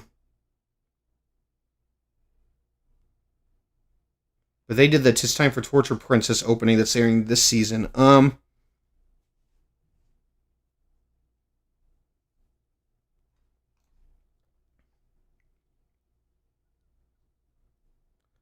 Yeah. They look so adorable. Oh my gosh. I love magical girl shows. Speaking of magical girl shows, Walpurgis. August 28th. I thought it was coming. I thought this was coming out in the first half of the year. What do you mean August 28th? Can I get my Madoka Magica movie, please? Whatever. You know what? At least it's coming out this year. New release date after delay. Okay, so it got delayed. I knew I wasn't going crazy. Well, you know what? Oh my god. I knew it was supposed to be out earlier than that.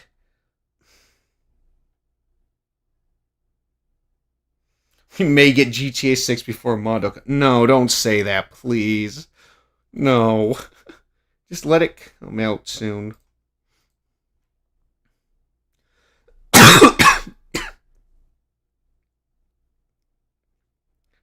Anyway, Magical Sisters Lulu to Lily. So, yeah. They are so cute. I love it. Are these the little mascot characters down at the bottom sitting by them or something? They look like little stuffed animals or something, but it's probably like the mascot, their little partners. Adorable. Oh my gosh.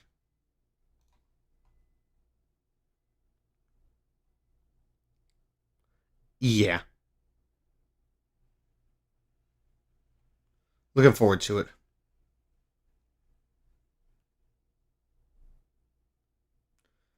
Piero's doing it. Now, I assume that Piero is putting all of their money into this series, right? This is like their biggest thing they got going on, right?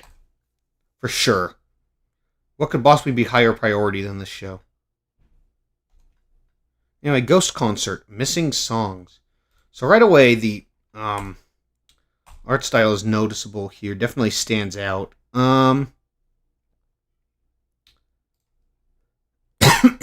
Yeah, it's ENGI. That makes sense.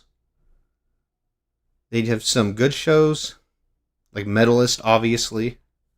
Oh man, Detective is already dead. Can that thing come out with season 2 as well already now too? Like that would be great. Thal.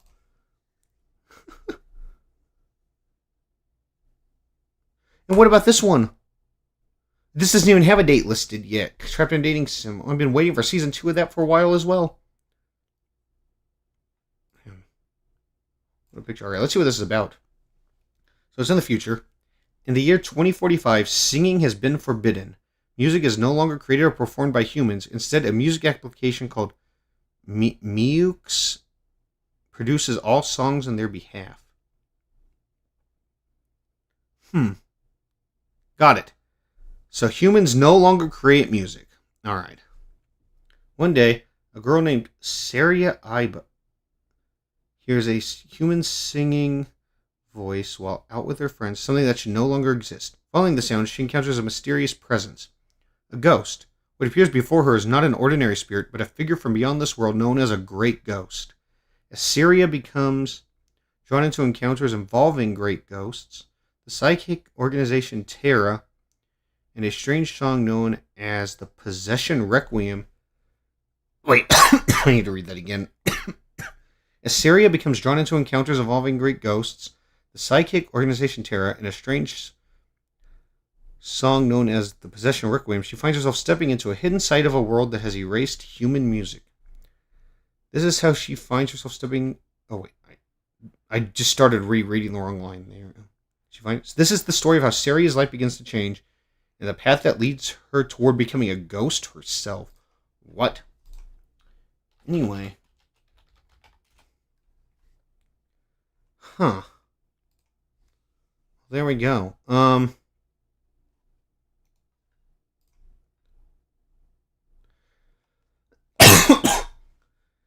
something about this, I don't know, gave me a really weird feeling when right, like with the whole ghost thing and everything. But seeing the name Saria after I already had that feeling kind of really threw me off because it reminded me of Gekidoll, which aired a few years ago now. If I can type.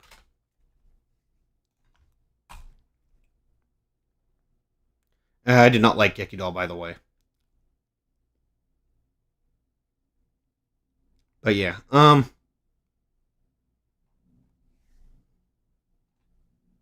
Saria was the main character of that. Like that just kind of, I don't know, reminded me of that.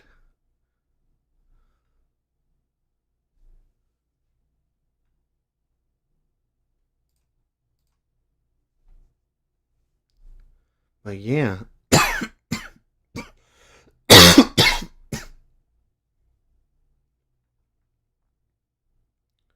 Odysseus, Minako Kotobuki, and Saria Aiba, Minori Fujidera. Got it. So the characters.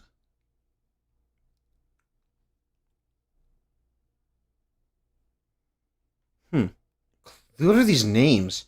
Cleopatra, Odysseus? What? Okay, interesting. Lots of weird stuff going on in this one. Hmm. Hope the animation's good.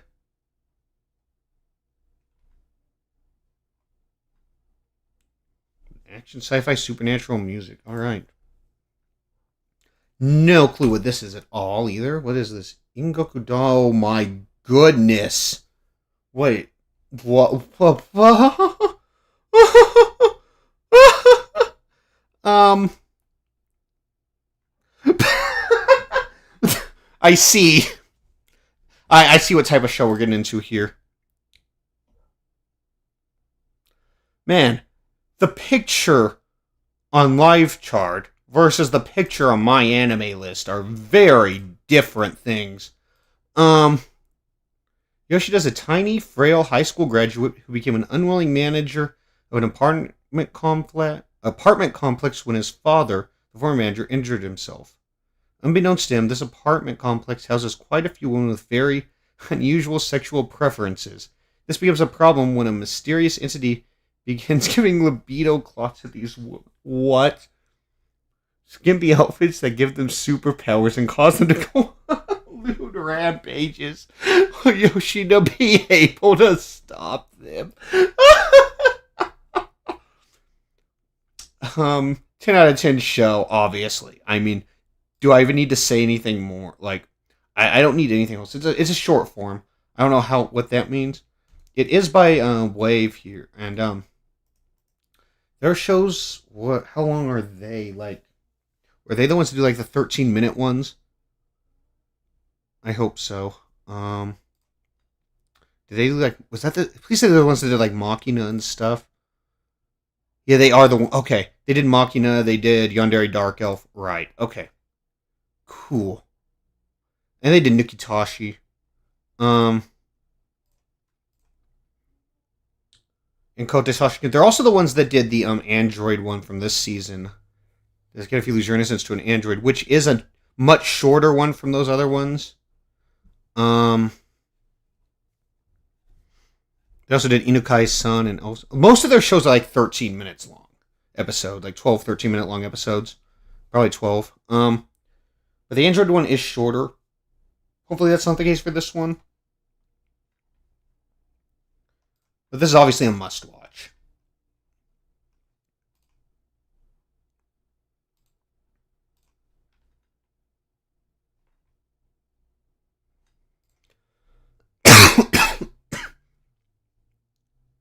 Also, Kanayuki voicing two of the girls. All three of them, actually. All three of them. Kanayuki's just voicing all of the girls. Amazing. I see they didn't want to get multiple voice actresses there. They also got Sayuri Yahagi voicing multiple characters. Well, this should be fun. Danchizuma no Yuwaku Part 2. Well, it's Part 1 of the song. Why are we doing Part 2? Where's Part 1? What? Anyway.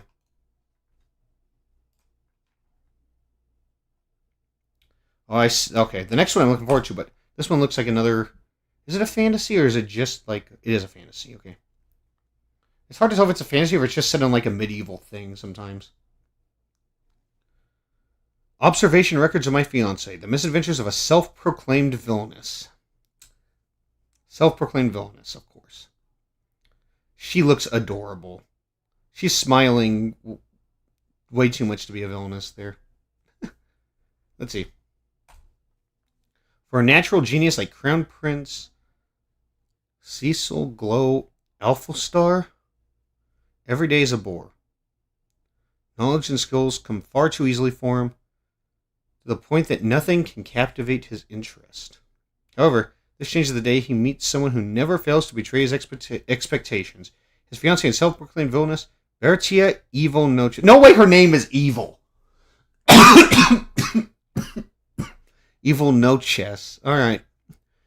Bertia claims that this world is that of an Otome game, right? So, is this an isekai then? She had been reborn as the villainess, and it is her duty to impede the relationship between Cecil and the heroine. Never one to shy away from fate, she zealously takes to her evil role to mixed results. Though she doesn't realize it, Bertia's supposedly evil deeds always come off as sincere and kind. Of course they do. Finally relieved of his melancholy, there's never a boring day for Cecil as he observes his unknowingly good-hearted fiancée. Well, that's adorable.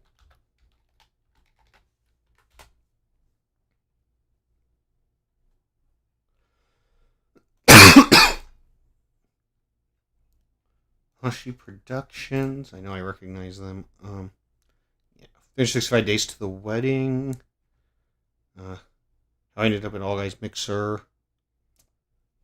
Holy Grail of Eris. Okay, yeah. So they're doing Holy Grail of Eris, and then they're going straight into this. Cool. Okay, Kuro looks cute. Oh my gosh, that's so adorable. Aww. And voiced by Akari Kito. Amazing. Is Akari Kito doing a song? No. Irie Miyakawa, and I have no idea how to say that. Rloevo. I have no idea how to say that. They did the ending for My Unique Skill Makes Me OP even at level 1, or whatever the title was. Yeah. Alright, well. Did they do that? Really? I guess she did. Right, that makes more sense. Okay, it was her. Yeah. So another villainous anime. They talk about it being an Otome game, so I would think it's an isekai, but it's not tagged as one.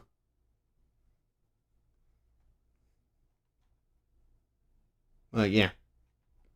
Looking forward to it. Anyway, here's what I'm really looking forward to. Farming Life in Another World Season 2.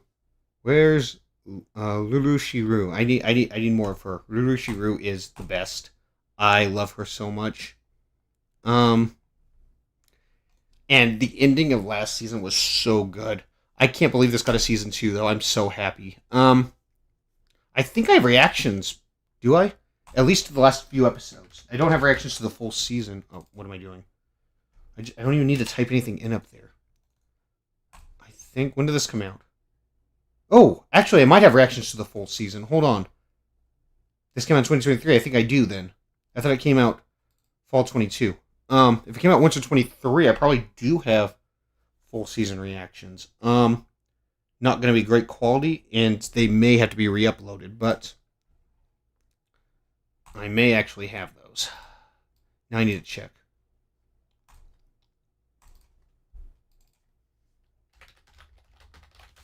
You know what? I think I've somehow gotten stronger when I improve my farm-related skills that might only have a couple episodes.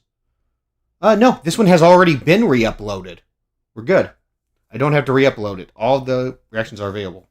Cool.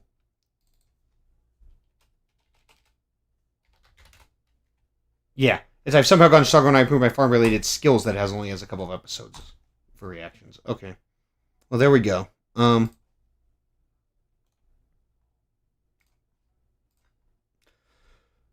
This show is much better than that one, for sure. And Rue and Tia are doing the opening. Awesome. Oh, Lasty Moon, of course. Lasty. I love Lasty. Oh, she's so cute. Trial Room. Oh my gosh, seeing all these characters again and remembering them. Where is what was her name? Like Senna, yeah, Senna. Voiced by Machiko. Why is Machiko not doing a song?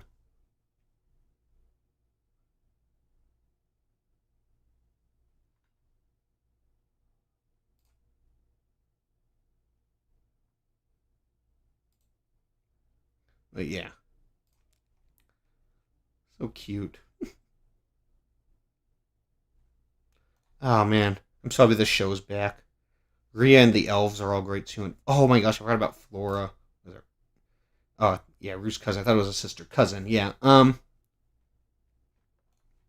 Man, just seeing all these characters again. Hiraku's great. I can't wait.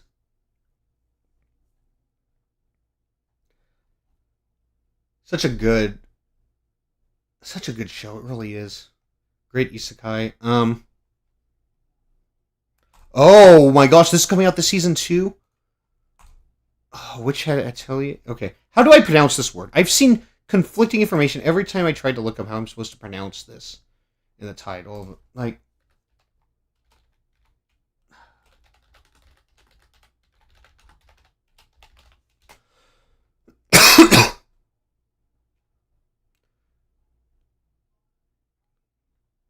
Atelier. Right. The English A. Please read the A in German because you can't pronounce the original word with an English A. Right. Atelier. Right. Atelier. Atelier. Atelier. Yeah. I want to say Atelier, right? But then I see. And there's never any agreement on how to pronounce. Like, I swear. Atelier. That's what I'm saying. I'm saying Atelier. If that's wrong, whatever. Which had Atelier. This one I've heard about for years, I feel like. Like, when was this announced? Or maybe I'm just thinking of, like, the manga, but, like, I just feel like... Yeah, I mean, it's been on the site since at least 2023, I guess. So, yeah. I mean, this one's gotten a lot of attention. For sure. Let's see. Coco, a humble dressmaker's daughter, has always been fascinated by magic and the witches who cast it, despite the strict precautions they take to hide their methods from the public. However, when Coco takes advantage of a golden chance to spy on the skilled witch, Kifrey? I have no idea how to say that. Gonna be honest, Kifrey? She realizes that her favorite picture book was disguised as was a disguised magic book all along. Ooh, a magic book. In her excitement, she immediately starts testing out the various spells. Awesome. So the picture book was actually a magic book. Cool. When a spell causes a disaster in her home, Kifrey rescues her just in time and decides to train her. Realizing that she is the first lead he has found that could help him track down the Brimmed Caps, a dangerous group of heretics who experiment with forbidden body-altering magic and spread magical artifacts among the commoners. But before Coco and Kifrey can confront the Brimmed Caps, she's going to have to improve her magical skills and learn to get along with Kifrey's other apprentices. Alright, I want to... Let's see, how do you pronounce this name?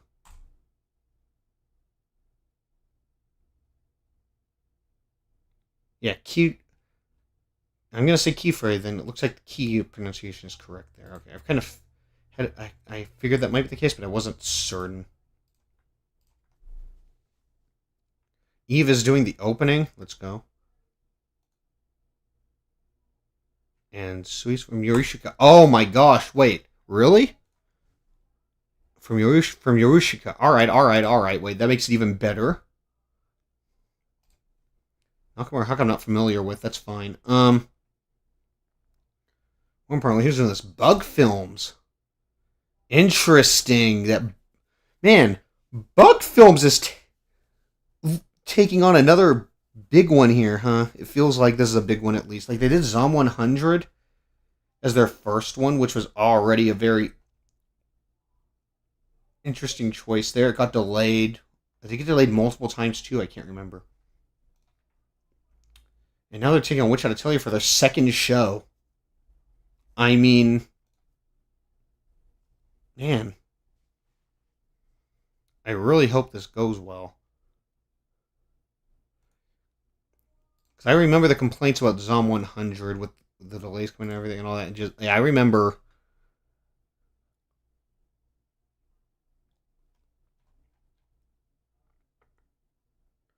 Oh, the first episode's already out. Was there an early release? Previewed March 15th. Wait. Are they available to watch on where's it streaming? Is it on Crunchyroll? I don't know where it's streaming. I feel like I should know if it was coming out, but I've been sick also for the past not there. I don't know.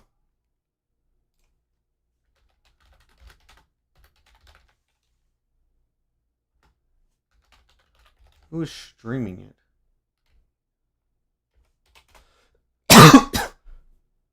It is supposed to be on Crunchyroll. Also on Netflix? But I wonder if that's only in certain parts of the world. I don't know.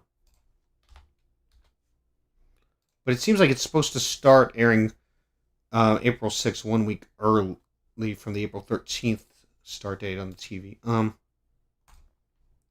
So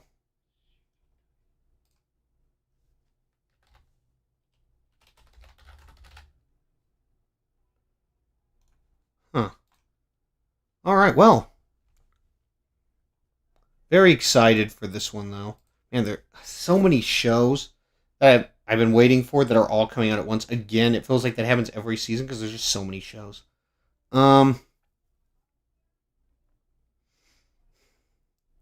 Man.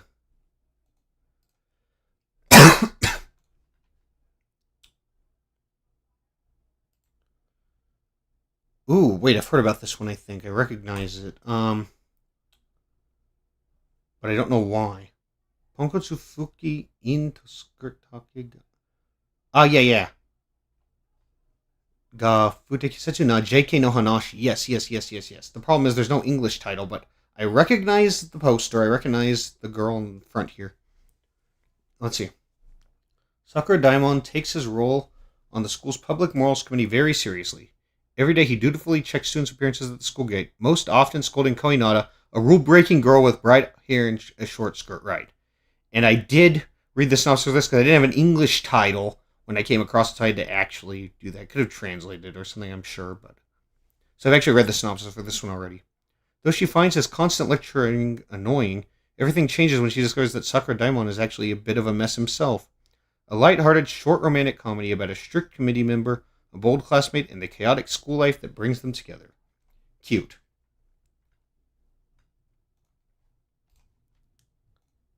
No idea who these two are.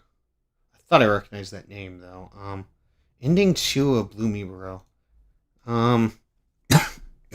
Not something I really remember that well. But yeah, seems like a really cute romance. Zero G is doing it. All right. Liar Game. Don't I know about? Yeah, that is an older one. That's what I thought.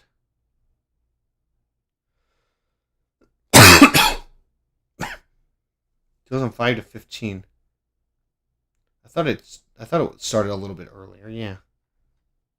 Started over 20 years ago. Jeez. Ended over 10 years ago. It doesn't feel like it should be that long ago.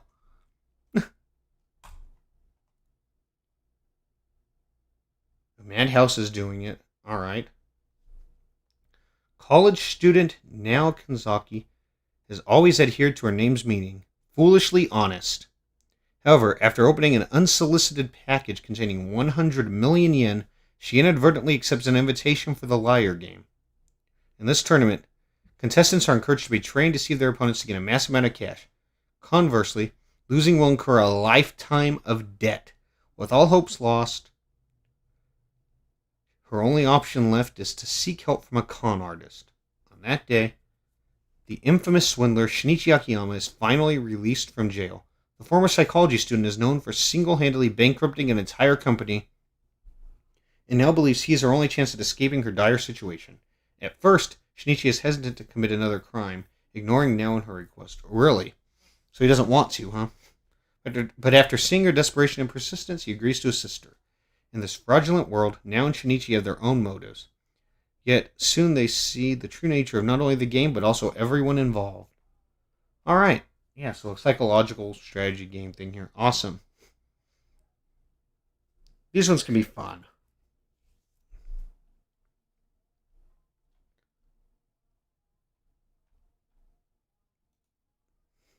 But yeah. Madhouse. We'll see how it goes. I mean, I am looking forward to it for sure. This is, like I said, I knew about this manga before.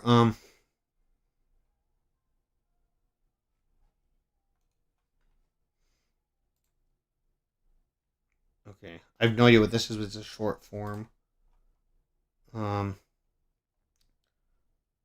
Some historical horror, mystery, romance, supernatural. Yeah, okay. Sure. Ritu inherited a sixth sense from his grandfather, along with a demon guardian named Blue Storm. Strange things just seem to happen around these two, and it's left to them to get to the bottom of all these mysterious events. Each story is independent, but features recurring characters you'll come to know and appreciate as they, each in their own way, try to deal with things not of this world. I mean, seems like this could be fun enough.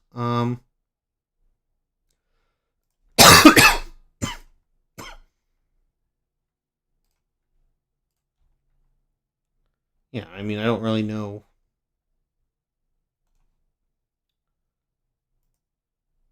Huh.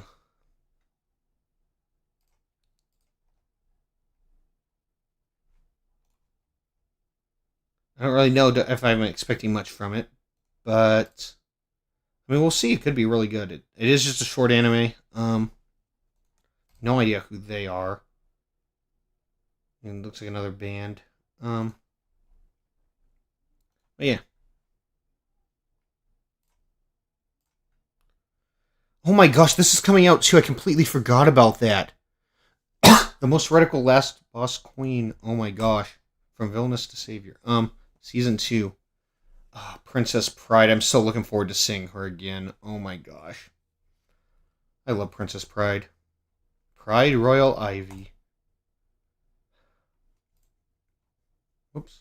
Don't open that yet. I do need to make a team. She's such a good design. So excited. Stale and Tiara. Tiara's so adorable too. Love Stale. Arthur. Val. Man, I forgot about Val. Oh my gosh. Yeah. Oh man. It's all coming back to me. I remember now. Everything's like coming back from this series as I'm seeing the characters. Gilbert Butler, yeah. I don't recognize the artists at all for the opening and ending. Yeah, they haven't done anything for anime. And OLM is doing it. Did OLM do season 1? Possibly. Yeah. Hopefully this is on High Dive again. I'm getting kind of worried about High Dive, especially since Oshinoko is now also on Crunchyroll. Like,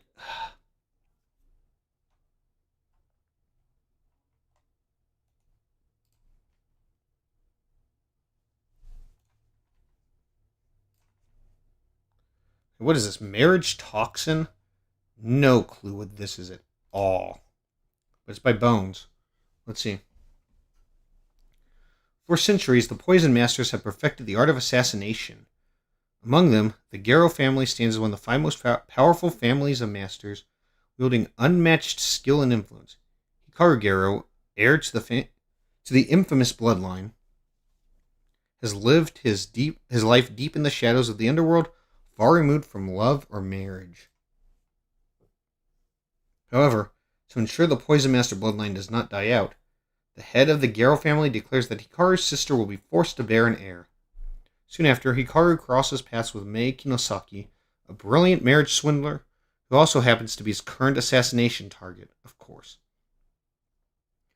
Determined to protect his sister and solve the succession problem himself, Hikaru makes an unexpected request on the spot, asking Mei to help him get married.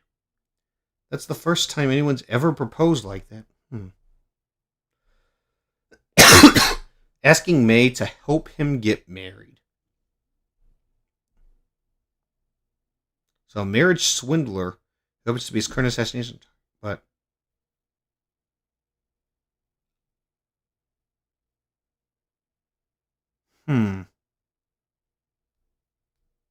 Her sister will be forced to be right.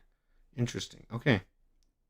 And so, with the cunning marriage swindler Mei and as his advisor, the elite assassin Hikaru sets out on the toughest mission for love.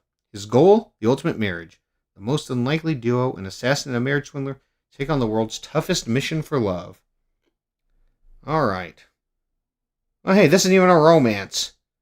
Why are we talking about love? Irina Hirate?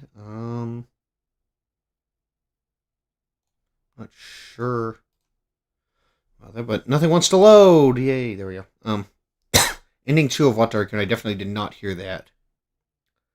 So no idea who that is. Alright, well.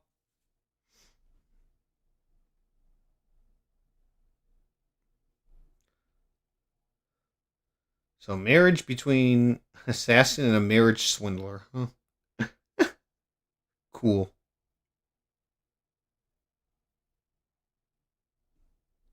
Or I guess that's his advisor. They're a duo. But we'll see.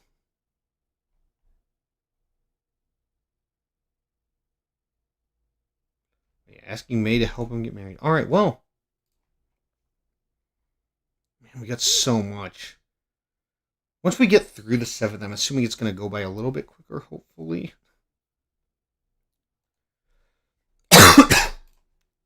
I made friends with the second prettiest girl in my class. Second prettiest. Alright, let's see. I, Mai Haramaki, struggled to connect with anyone during my high school years, finding it hard to make friends. Then a turning point arrived.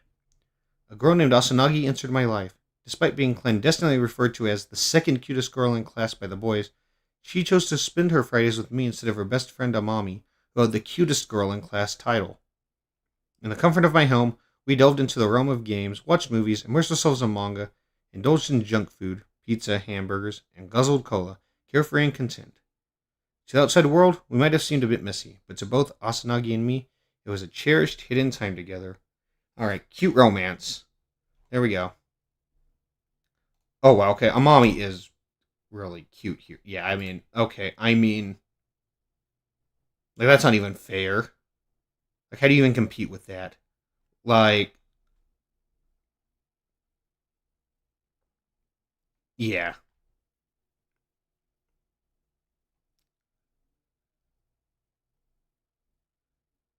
Gregor and Corso, again, more names I don't recognize. Studio Connect, alright. Yeah, seems like a cute rom-com here. At Rudy Rudy is hello. Oh, I'm guessing you are a Mushoku Tensei fan. I get that feeling. Yeah, there we go. Rudeus Grey Rat on the thing there. Yeah. Welcome to the stream. How are you doing?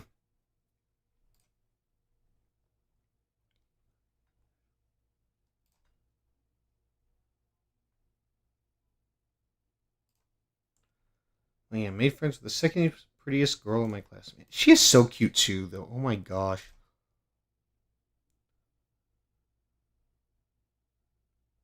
Yeah, like look at her. Oh my gosh, this is such a nice shot of her too. Those eyes are so beautiful. Like, yeah. Look at her holding the stuffed shark there. Aw.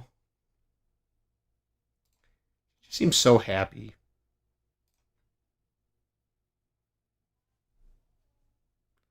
The blonde one is better. Yeah, I mean, Amami, yeah, she is no doubt. Yeah, I can see why she's the most beautiful in class. Like, yeah, for sure. But Asanagi looks great too.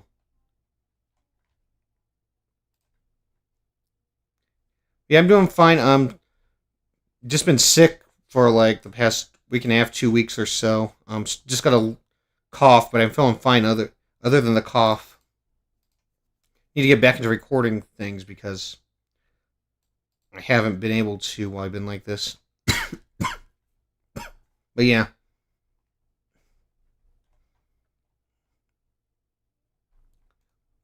feeling fine though. It's more just annoying at this point. Even a replica can fall in love. So we got another romance. On days when Sunao is sick or not feeling like going to school, she is called to take her place. She was born to this world when Sunao wished to have a substitute. No one knows that she exists, but she tries to do her best for Sunao whenever she is called. One day she talks with Sanada, one of her classmates. They become friends, but Suni notices that she is different from the original Sunao. He was the first one who did. She tells him to talk with her only when she has her hair half up. Sanada does like she told him, and they enjoy their time together. As they become closer, she realizes that she has special feelings towards Sanada, but she doesn't know what will happen to her if she, a replica, falls in love. Aww. Wait, no. Oh, that's so cute, though.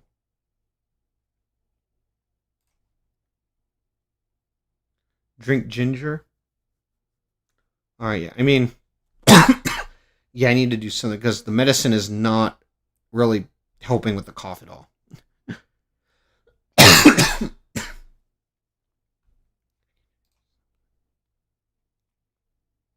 Yeah.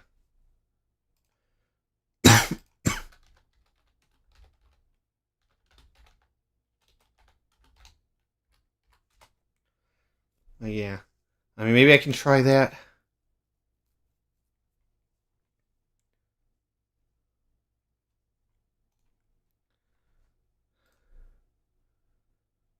Also, I might try that after I'm done here with the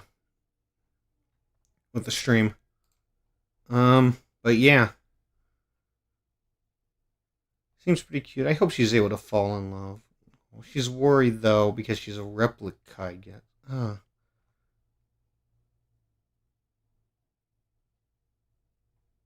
But she's so cute.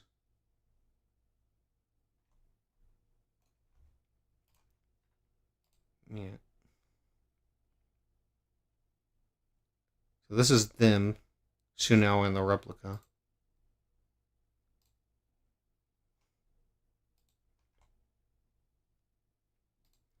Yeah, really nice. There we go. I do recognize the artists for the opening and ending. I just don't know what they've done off the top of my head.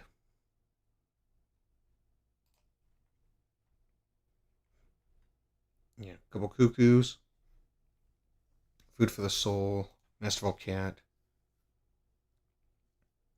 Windbreaker, Vigilante Season 2. Yeah, okay.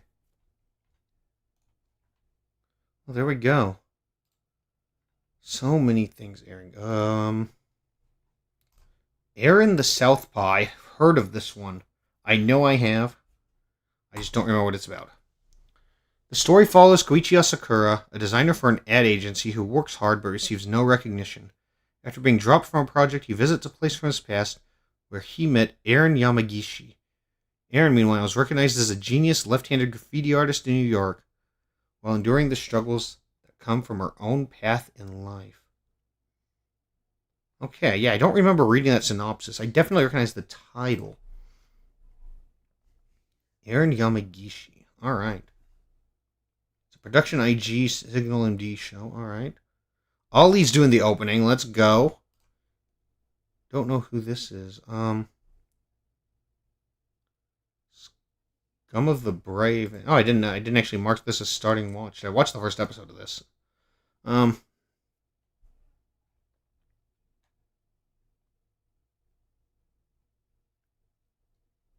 Okay. So graffiti artist, huh? Interesting.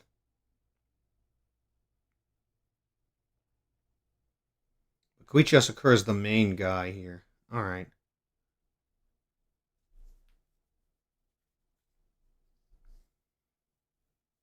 So yeah, we got like a visual arts thing. Huh. This didn't really give me a lot. Just kind of talk about their struggles in life and everything, I guess. Huh? Interesting. Tadaira? Did I just say Tadaira? Oh my gosh. Tadaima Ojama Sarimasu. So, pardon the intrusion, I'm home. I feel like I should know how to say that title. Anyway, she looks cute. What do we got? So this is what it means to have roommates now. Office worker Rinko, 24, lives alone and is secretly an otaku. One day, her apartment gets connected to the two neighboring rooms through a hole in the wall.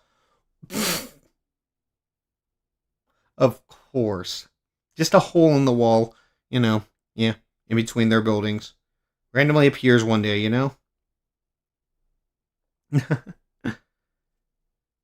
But I notice holes in quotes, so I'm kind of interested to know what that means. In the room on the left is a fresh-faced yet mysterious guy who's overly sweet to Rinko. The room on the right is occupied by a guy with violent tendencies who's similarly mysterious. But wait! I think I know him. Rinko's only source of solitude, her apartment, has been turned upside down. Now every day is full of heart-pounding surprises. My favorite anime? I actually really love Kotaro Lives Alone. It was only 10 episodes, but love this show so much. Like, just the number of times I watched this show, these 10 episodes, where I was laughing and then in the middle of laughing immediately started crying. Like, I don't even know. Like, it happened, like, I swear, every episode, at least for, like, the first half of the show. I would be laughing at something that immediately would make me start crying. Like, I don't, like, it's so good.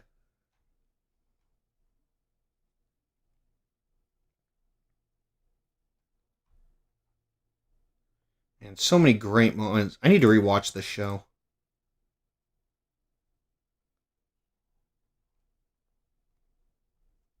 Just 10 episodes. It's on Netflix.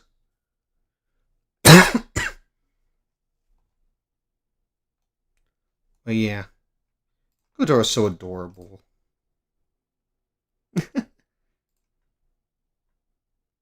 Those eyes, though. I can't get over the eyes. I just, that's one thing I'm, I love it. Yeah, it's just a slice of life.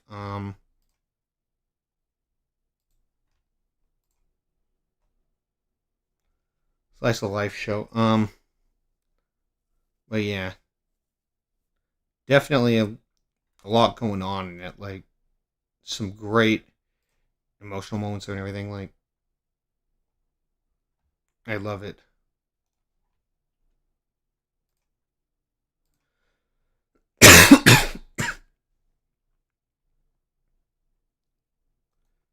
Chotokyu.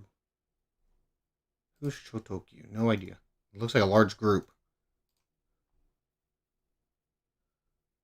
No, not as large as I thought. It's only 7. I thought there was more than that. In the picture. And then Yuika. I do recognize the name. Terrified teacher at Ghoul School. Okay. Oh, doing the ending for Just Time for Torture Princess. Alright. Yeah. I have to say, Rinko seems pretty cute. Oh my god, that smile.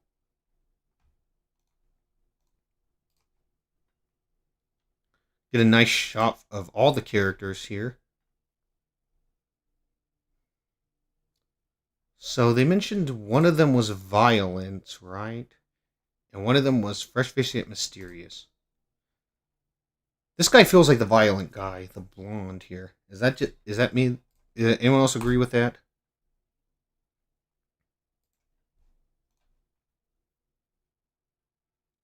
They did say room on the left was fresh faced guy, and that he's on the left in the poster, and the black-haired guy, and then the blonde guy is on the right, and the one on the right is supposed to be with violence. Just that would make sense. Riho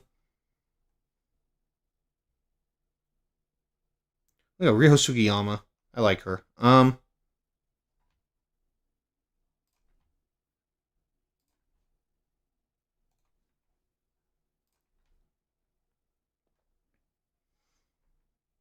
Oh, there it is. I see Renda girlfriend, but we're looking at this one first.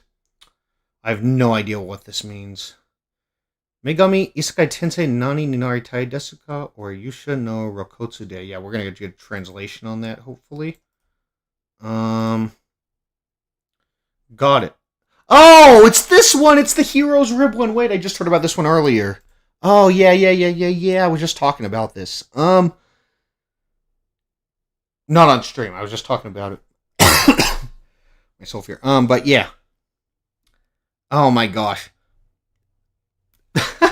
I am so looking forward to this. I actually didn't think it was this season. I thought it was going to be coming out later in the year or something. I didn't realize it was coming out in April. Oh, this is going to be so good. The protagonist of the tale, simply referred to as I. Right. Ore. There we go. Call him Ore. Referred to as I. Experiences an endless cycle of reincarnation.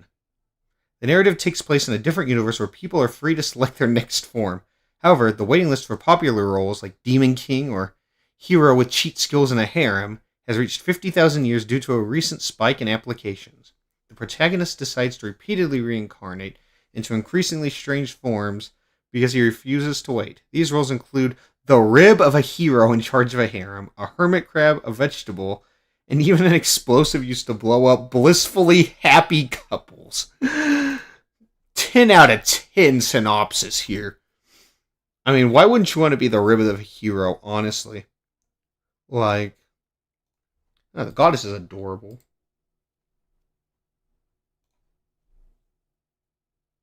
I mean, this is the peak of anime right here. Like, now you can't top this, honestly.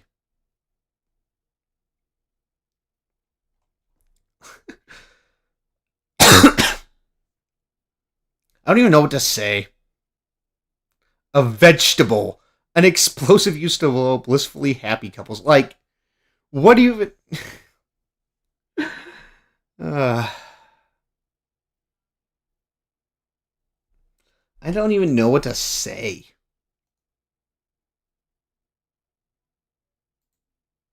But look at how happy this guy is. I mean, you know what? If this is what he wants to do, like, fair enough.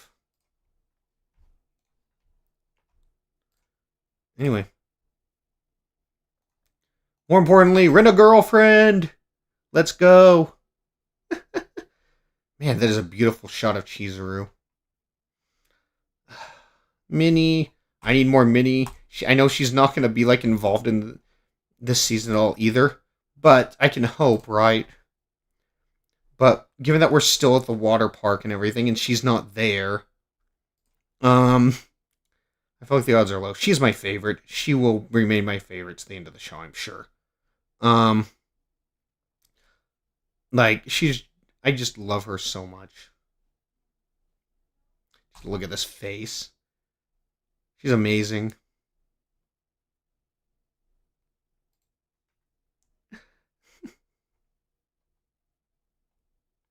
I love her.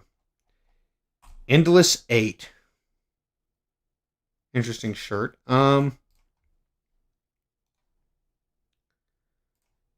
Is that supposed to be a reference? Because I know Haruhi Endless 8. I don't know if that's like supposed to be a reference to that or not, but I've never seen it.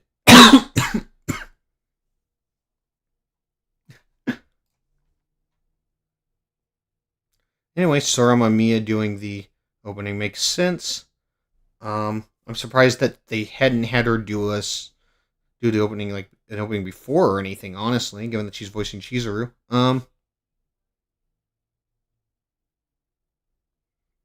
of wish Clarice was back. They did such a good opening for.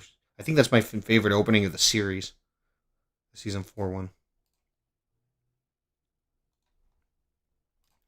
Naki Goto.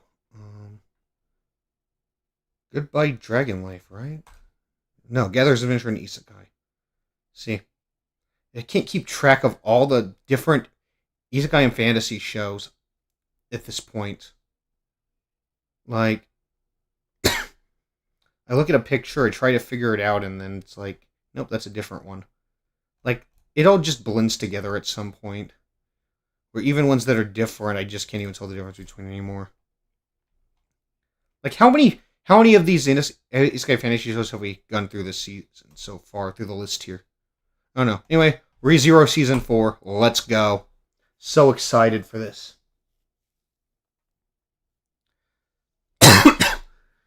Seeing Rem up there with her eyes closed. Like, that. I guess her eye closed. Oh, Rem. I love you, Rem. Please. Come back. Anyway, I'm interested to see what's going to go on with Julius and everything. But yeah. Let's see the synopsis for the season. It's 19 episodes, it looks like.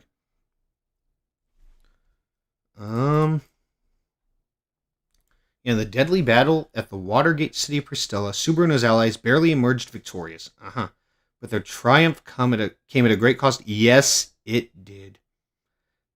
Through the authority of Gluttony, Rem was put into suspended animation while Crucia's memories and even Julius's name were devoured. Yes.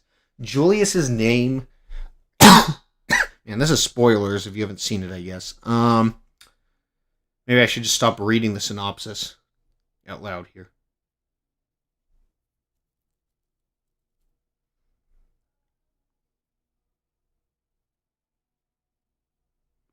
But I'm going to read it myself. Just don't read it if you're not caught up, I guess.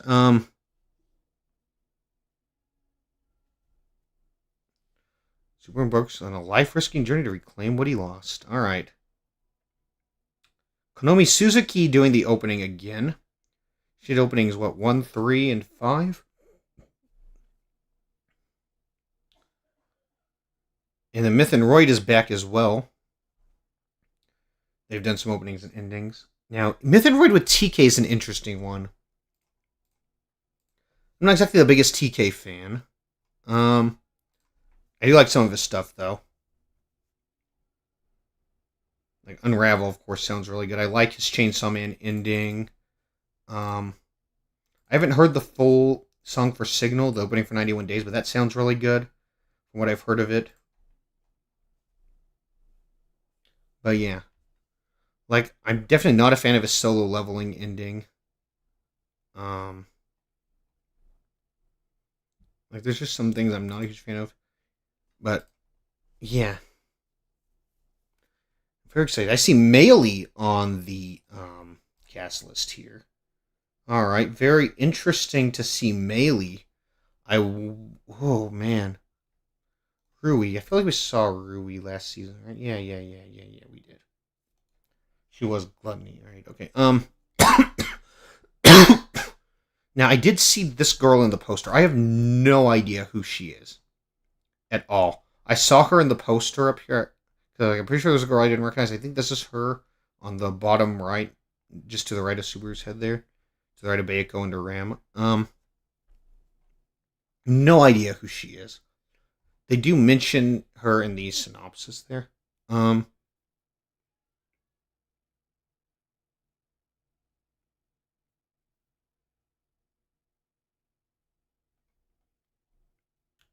Yeah, I have no idea. Nice design though. But yeah. Just so excited to get back into ReZero, honestly.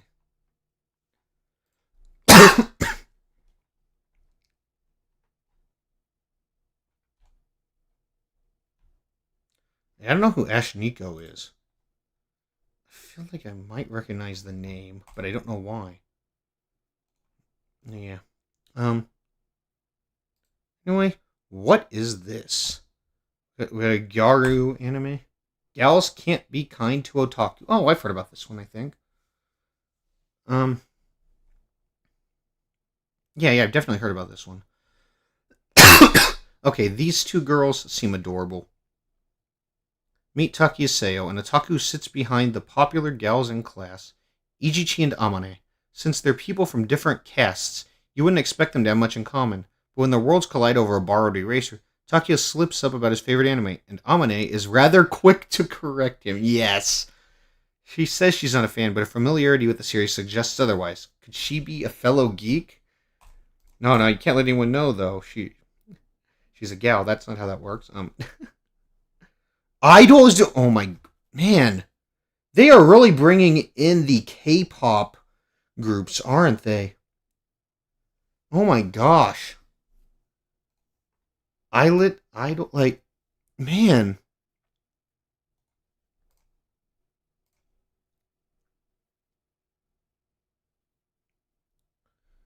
Listen to girl. See another group that I just don't know. Like, how many groups?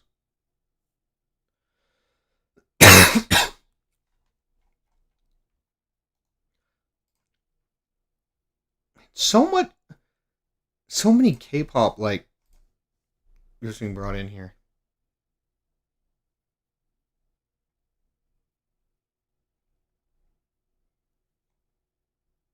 Well, there we go.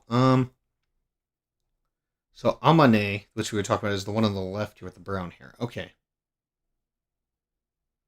I was actually thinking it was the other one. But no, Ijichi is the blonde. Okay.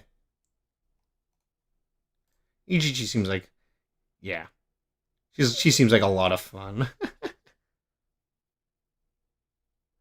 Amane seems cool too.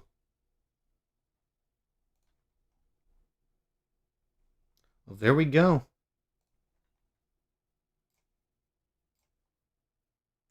More girls in Panzer stuff. I'm still surprised to see there's more of anything coming out for this. Jeez.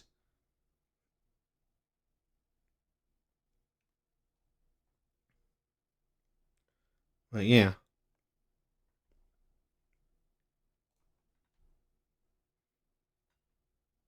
See, another Detective Conan movie coming out. What do we got? The Warrior Princess and the Barbaric King. Just kill me. These are the words of Serafina de Lavallant, the strongest female knight in the West. After being defeated in a war with the East, she has become a prisoner of the barbarians. What awaits the captive Serafina is a life of revenge, torture, and humiliation. Or so she thought. What she has offered instead is a marriage to the barbarian king? An intriguing tale of otherworldly marriage is about to begin. That picture of her in the PV is great. Oh my gosh.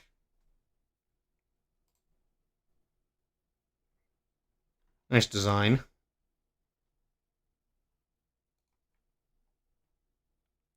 Mayu Maeshima, let's go. And Sajino Hana.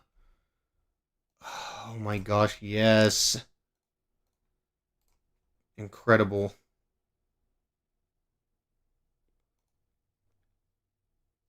Mayu Maeshima is so good.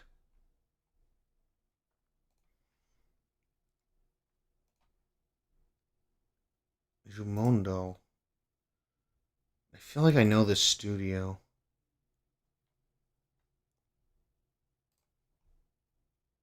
Yeah, I do know this studio.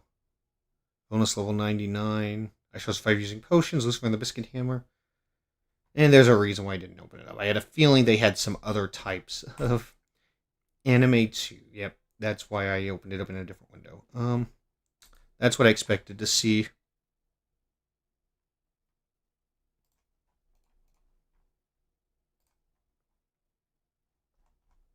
Well, there we go. Should be a great opening.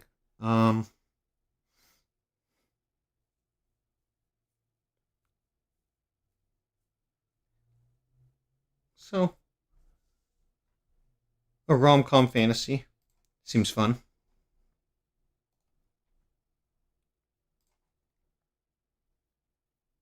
What am I looking at? Kujima, why sing when you can warble? What am I looking at? What is this poster? Excuse me. There we go. Add to the list. In the autumn of his first year of middle school, Arata Koda meets Kujima, a strange creature that sort of looks like a bird. Since Kujima is, but because of his older brother who failed his entrance exams, Kujima gets carried away by the situation and ends up freeloading at the Koda residence. He says it's just until he makes it through winter and the warmth of spring comes, but yeah. What do I even say to this? What, like, I don't, I,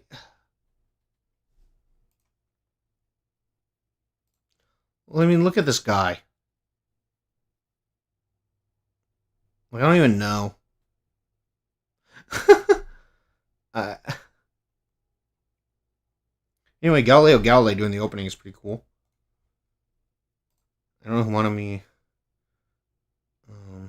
Kakudo is, but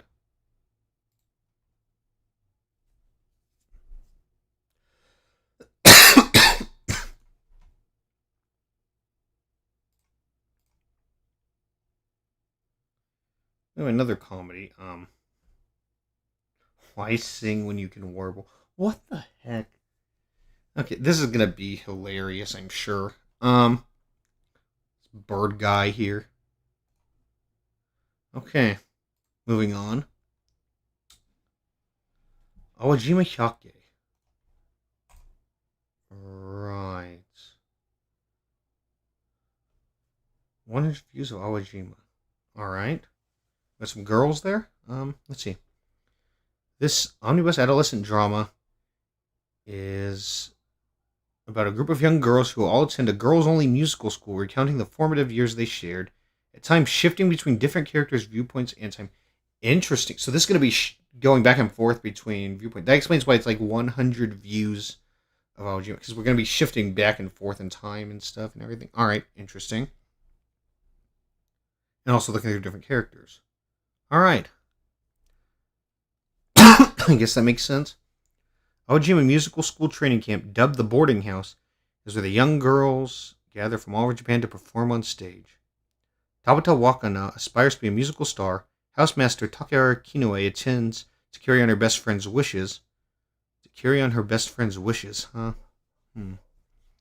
Beautiful Okabe Emi is a scholarship student who is always at the center of attention, and Ibuki Katsurako, who became a teacher at the school, though originally from a family of actresses. So from a family of actresses, but became a teacher. All right. The unique environment of the musical school is simultaneously respite space for these aspiring girls and also a harsh battleground that pits young students against each other. Dang it.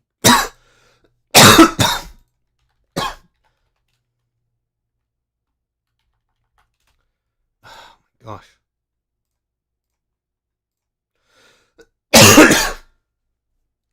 Sorry about that. It is a place where perseverance can lead to blossoming talents, but also to a cruel reality at times.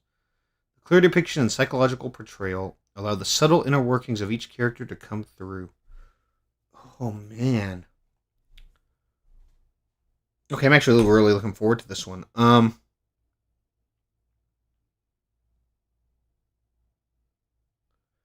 Getting the different perspectives and stuff and everything, like the shifting back and forth time and stuff and everything. Interesting.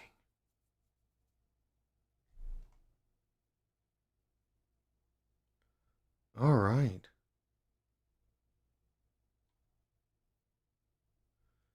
Man.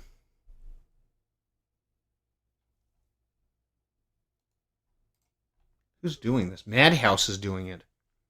Hana Hope doing the opening too. Mika Nakashima doing the ending. All right. Ooh, I get the feeling this is going to be a good one. Yeah, I have that feeling.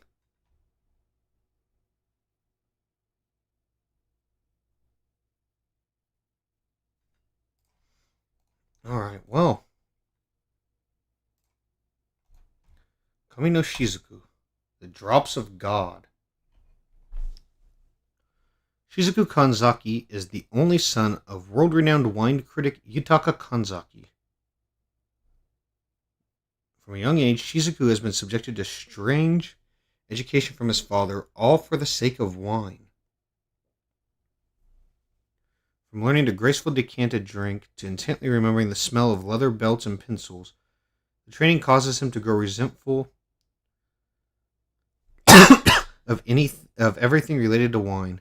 Discontent with his father, he leaves home to become an average sales representative for a beer company, refusing to ever touch wine again. So how is he going to get dragged back into wine? When his father suddenly passes away, Shizuku finds himself being dragged back into the world he hates so much. As part of his father's will, the one who will inherit his prized wine collection and estate will be the person who can correctly identify the 12 apostles of wines, as well as the legendary drops of God. In order to inherit the assets, Shizuku has 1 year to complete the task, but he finds the proposition ridiculous when he is the only living relative of Yutaka.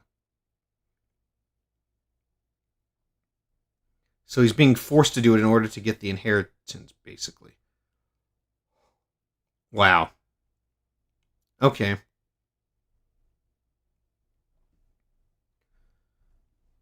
What Yutaka failed to tell his son before his death is that he had adopted Issei Tomine into the family a week prior to his passing. Oh, now I see.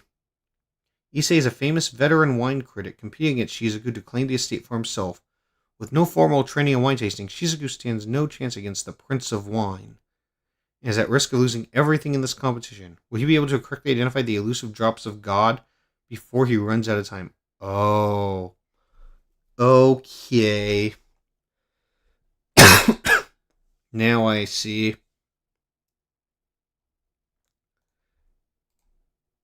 Yeah, this came out in 2004. I thought it looked a bit older. Okay. Maya Uchida. Wait, who's Hokuto? I feel like I know the name. Toy Solo Camp OP2. I kind of heard part of it. Alright, well.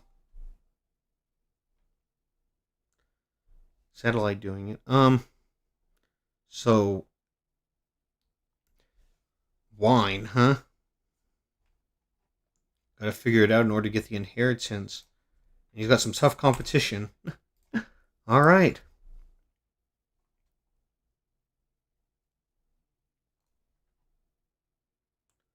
My gosh, how much more could there possibly be? Botan Kamina fully blossoms when drunk. This is a story about a 20-year-old first-year college student, Botan Kamina, and her life in a dorm where she meets her seniors and forms friendships through drinking sessions. The anime features many real-life alcoholic drinks, Japanese sake, whiskey, wine, and also describes music, movies, and other cultural elements that can be enjoyed with alcohol. Each drink and pastime is closely tied to the characters' personalities and emotions, creating a special atmosphere. Got it, so. Lots of drinking going on here. Oh, it's a girl's love. Wait a minute. Hold on, now we're talking. Wait a minute. All of them are doing the theme song performance, so I'm guessing that they're doing the endings or something. Alright.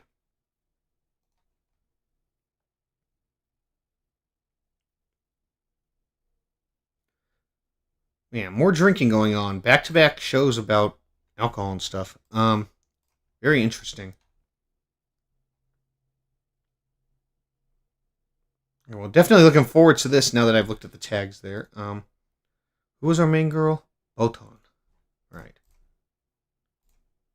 She seems nice. Look at that smile.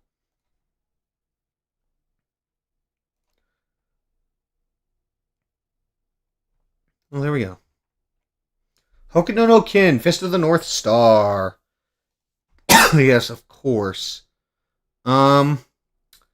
So, do I watch this? I've not seen the original, but I believe this is supposed to be like a remake or something, right? Like, is this actually a remake?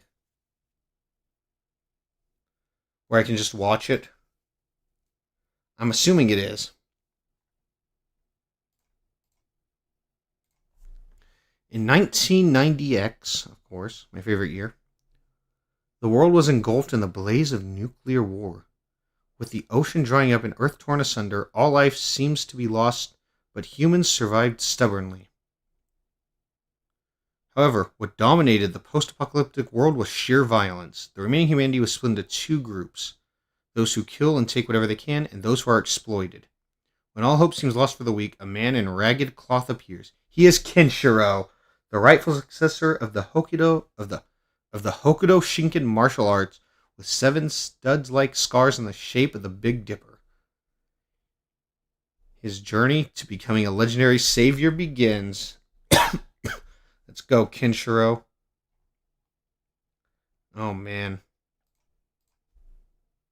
Alex Andros is doing the opening. All right.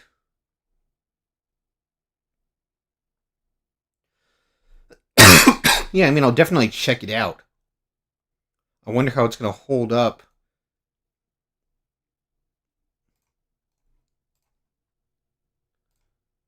He looks so cool, though.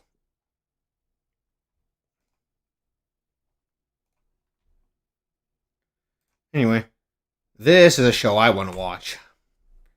Yo-Yo Sensei. This seems amazing. I'm just gonna say that right now. Yeah.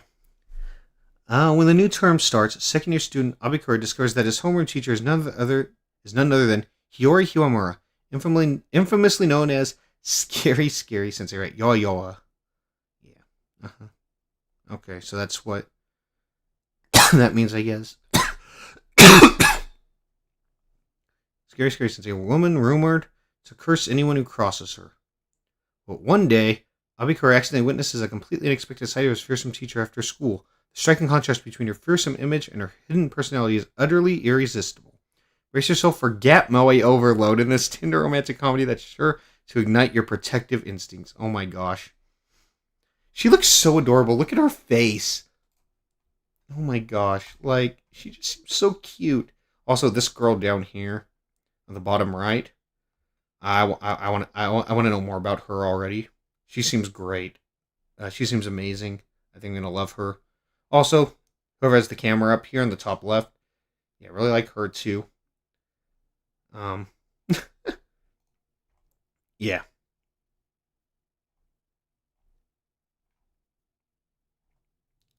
I'm looking forward to this. Notice how Abikura, by the way, doesn't get to be in the poster at all. Like, I just, feel the need to point that out. The main character, not important enough to be in the poster. Just throw all the girls on there.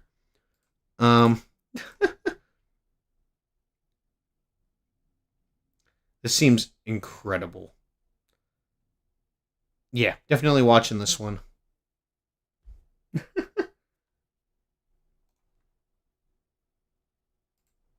Anyway, Kill L. Kill Blue. Let's see. Juzo Ogami is a legendary hitman who has never failed an assignment, no matter how impossible. One day, after wiping out a powerful organization, he is stung by a mysterious wasp and collapses. When he wakes up, the fearsome 39-year-old assassin has been transformed into a 13-year-old boy. Interesting. Before he can even process what happened, his boss delivers a new order. In that body, infiltrate a middle school. What awaits him is an unexpected school life filled with colorful classmates, youthful chaos, and looming danger. Can Juzo ever return to his original form, or will the assassins closing in on him end his second life before it even begins? Alright. So, 39-year-old assassin gets turned into a 13-year-old boy. Great. What the heck? What am I looking at? What is wrong? Why does this guy have... You know what? I don't know if I want to know. Oh, I am scared to watch this. I don't think I want to know what's going on with this. This... Just no. Now I'm just scared.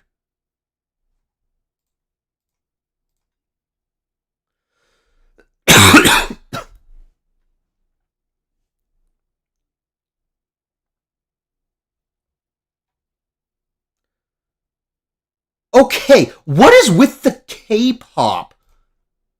Right? aespa is K-pop, right? Yeah, South Korean girl group. Oh my. I don't. And then we got. Like, I don't even know what to say. Like, I mean, two more K pop groups being brought in here.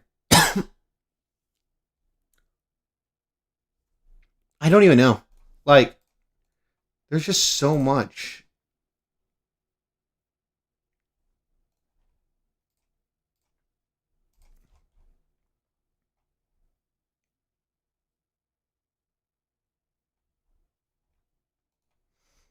All right. Anyway, gonna be interesting to see how he handles being back in middle school there. More importantly, I see a bunch of cute girls again. What do we got? Ichijomo Monkey Tsugurashi. Yeah, we're gonna translate that really quickly. Let me try that again with this part.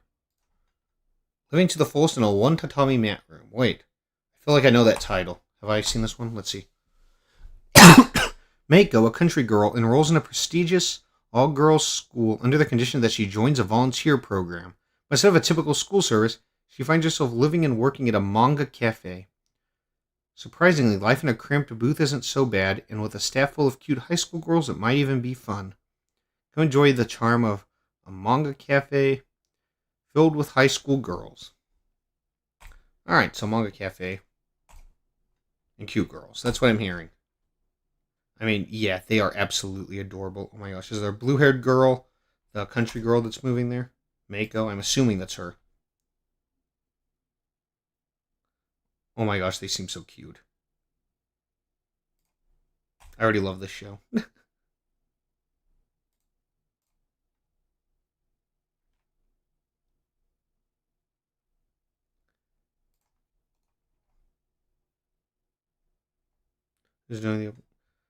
Who are these?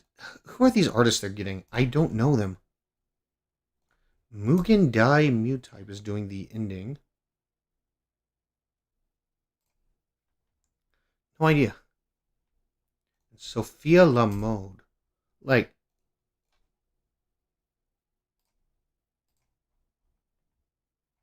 yeah. I don't know. Ooh. OPED sung by a VTuber or V-singer. So wait, it seems like based on this, then,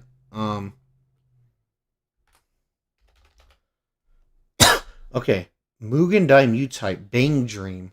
Oh, this is Bang Dream? Okay, see, I don't know. I haven't seen Bang Dream. Oh, website, bangdream.com, yeah. Well, there we go.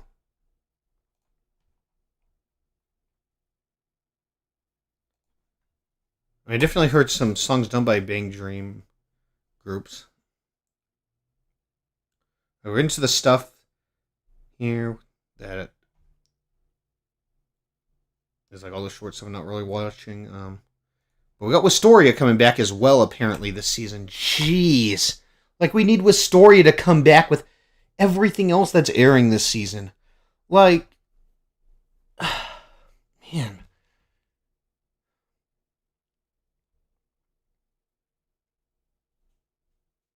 Ashta Hero. Is this Ashta Hero's first song since Blue Lock opening 2 for anime? The first anime song? It's not, actually. Um, also did a song for the movie, the episode Nagi thing. But, still. More importantly, Shiui doing the ending is so... Oh, Shiui's so good. Mao 2099 opening, amazing. Undead Luck ending 2 is really good. Yeah. So 100 ending.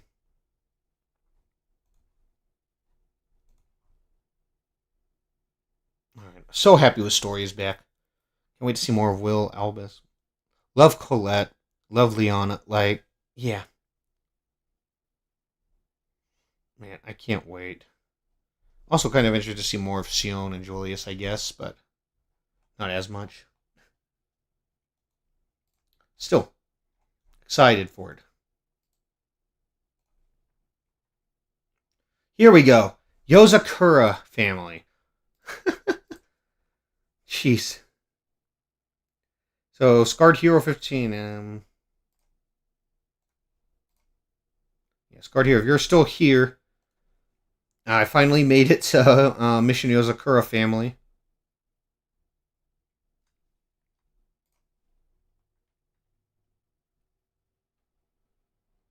Yeah, Mutsumi is so cute. Oh my gosh. Oh man, is she my favorite? Mutsumi Futaba, Shion, yeah, they're all great. Love Nanao, love Shinzo, love King. You know what? I love the whole family. Koichiro. Okay, do I love Koichiro? I don't know. The guy is kind of something for sure. He is something. Yeah. Sakurazaka 46, one of the big idol groups, I'm guessing. Nogizaka 46's first sister group under the Sakamichi series. Yeah, okay. I have no idea. What is that name? Why do I feel like I recognize it? Pilaf Alien. I don't know. Second season of Yozakura. Yep. Oh man. Mutsumi, Futaba, Shion. I love all three of them so much. Yeah, they're definitely my three favorite characters. Because of course they are. Wait a minute, though. I feel like there's someone we're missing. Who is this? I have no idea. Hold on. Where is not on the list? And I can't remember the name off the top of my head. Dang it. Oh well, I forgot about I. I is just adorable. She better be in the second season. I honestly can't remember how the last season ended. To be fair, but I need her to be Ayaka. There we go. I love Ayaka so much. I mean, yeah, like, she, yeah, I love her. I mean, maybe I shouldn't. Maybe she's a little crazy. But it's fine.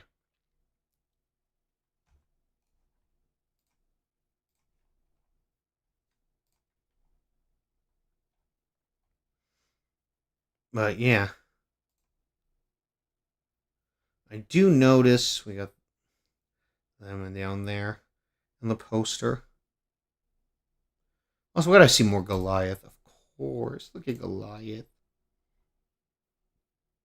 So cute.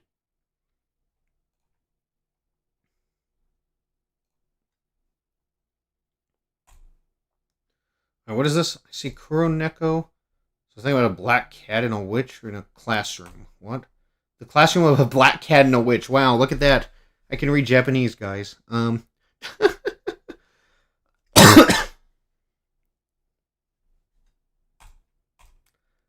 mean, I can't read it. You know, I can read it when it's translated into these letters. If it was written out like yeah, like I can at least understand the words when they're spelled out for me, written like that. But somewhat, not all the words. Anyway, what is this? Pink-haired girl looks adorable already. Also, there's the other girl there. It looks like we got some kind of zodiac theme or like constellation stuff going on here. Um, Interesting. The Royal Diana Academy is a prestigious school that accepts individuals with adept magical abilities. Upon graduation, these students find themselves at the top of their field or employed by the royal family. Spica Virgo dreams of studying at the academy, aiming to be a top-rate sorceress like her idol Cloud Sirius. Cloud is a world-renowned sorcerer who became the institution's youngest instructor, but mysteriously disappeared soon after. Lacking the experience and connections required for admission, Spica finds herself unable to make meaningful progress with her training. One day, however, she meets a talking black cat with magical abilities. Hoping to change the situation for the better, she begs the animal to take her as his apprentice and teach her the magic she needs to attend the academy. The cat accepts the deal on one condition. She must find a way to reverse his feline curse. Despite the arduous challenges ahead of her, Spica is determined to prove herself as a student worthy of the cat's membership.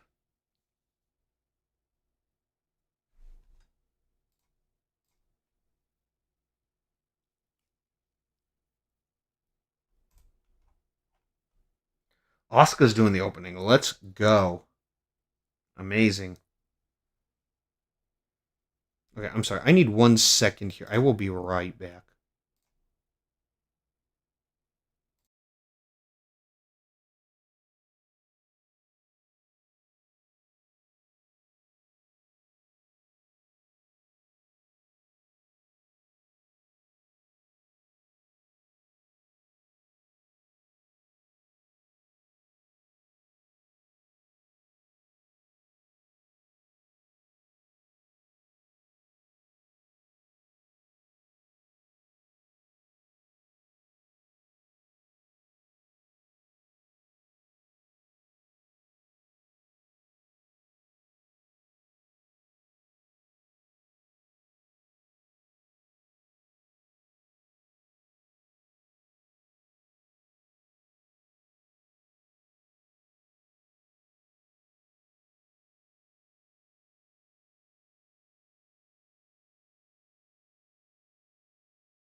All right. I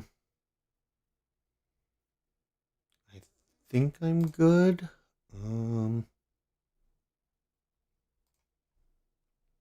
Yeah, Asuka doing the opening is pretty cool. She has a great voice. Yeah, I don't know what the deal with the Zodiac stuff here is and everything. But yeah, pretty cool. We have to be almost at the end, right?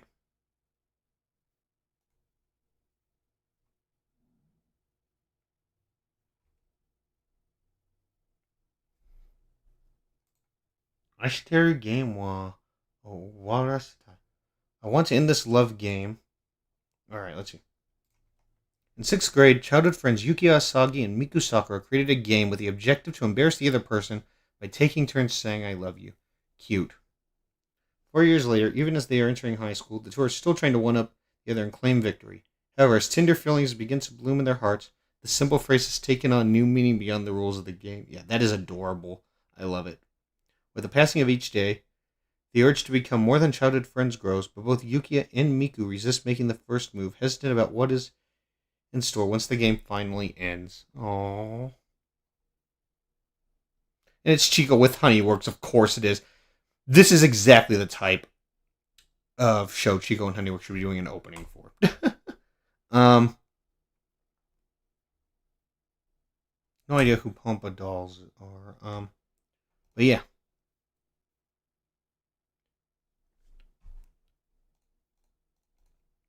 nothing too crazy about the character designs here. Girl's really cute. Hobbies: Squidtoon, cookies, researching cute. I love it. Researching cute.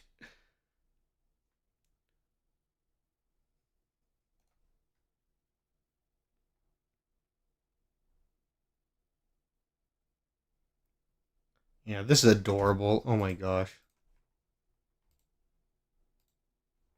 I'm gonna definitely need to watch this one.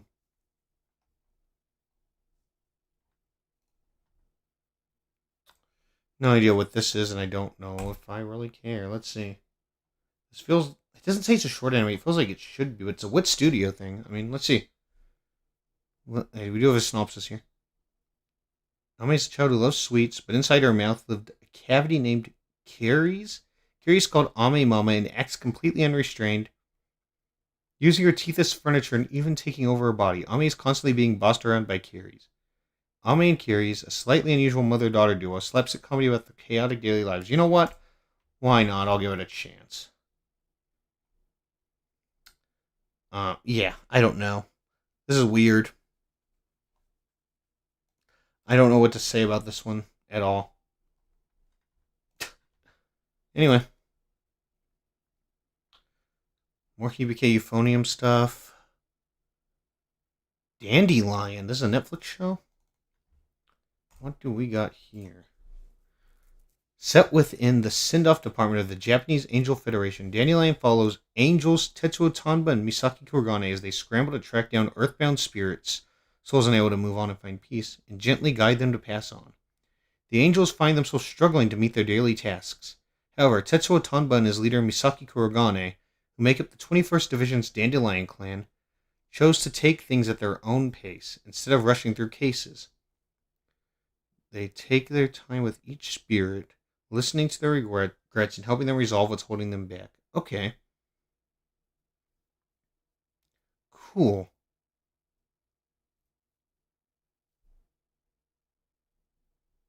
One day they encounter the earthbound spirit of an elderly man who is running at full speed, trying desperately to escape. Alright. Misaki. Cute. And there's Tetsuo. Alright, yeah. So Kochi no Kento doing the opening, awesome. Kochi no Kento's amazing. Cool.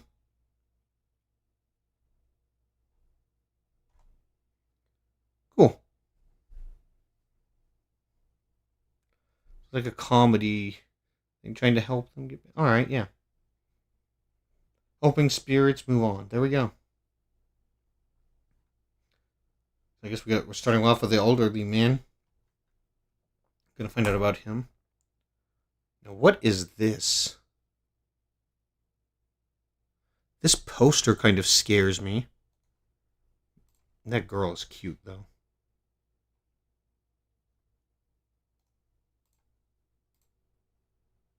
Yeah, I like her a lot. Killed again, Mr. Detective. Okay, again. So this happens regularly or something then? Is that what's going on? What's going on? Let's find out. Hold on. Sakuya Otsuki is the son of a legendary detective working to follow in his father's footsteps with his assistant, Lily Thea. However, something's different about this high school sleuth. Wherever he goes, he always manages to get himself entangled in cases. As a murder victim. When Sakuya is tasked to infiltrate a luxury cruise ship, he finds himself killed once again, but every time he reopens his eyes, Lily Thea is there by his side, ready to help him get to the bottom of the mystery. Yeah, so this is just normal form, I guess. Alright. I was worried at first, but it seems like he's okay. That's why she didn't look too concerned either, I guess. Also, another really cute design here. I like his hair. And the eyes, that's a nice combination there. Yeah. Cute. So, mystery romance. I like it. It's Leiden Films. Fair enough. Seems good. Yeah. Love mystery, love romance. So, put them together, it should be good, right? Now, what is this? Reincarnation Okabe. Petals of Reincarnation. Huh. Licensed by Sensei's, it's probably going to be in High Dive. Alright. Cool. Don't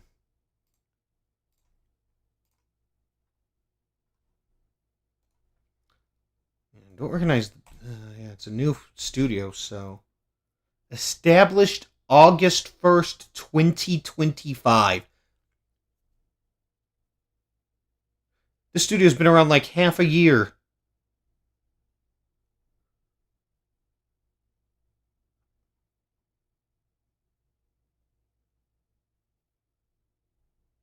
Though I'm hoping that that's only the name change. Okay, it's formerly known as Gaina. It says it right there. Okay. Wait a minute. So maybe this is just under the new name. Okay. Right. So he's been around a little longer then. Well, let's see what we got. There exists an object known as the branch of reincarnation that can grant people the talents of the past lives. So long as they slit their own throat. Jeez. Okay. Toya Shinji is a teenage boy struggling with low self-esteem after growing up in the shadow of his gifted older brother. He comes to the decision that academic studies are his last resort in the search for talent, but fails to find satisfaction despite constantly placing in the top 100 for national mock exams. In a twist of fate, Toya encounters one of his classmates, Haito Luo Buffett, a returner, who has resurrected the talents of her past life using the branch of reincarnation as she fights against a serial killer. Oh!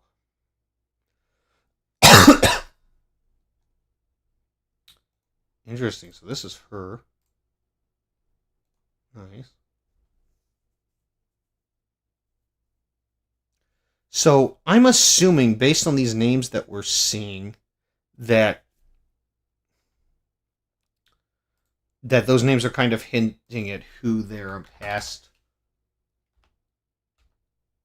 lives are, right? I mean,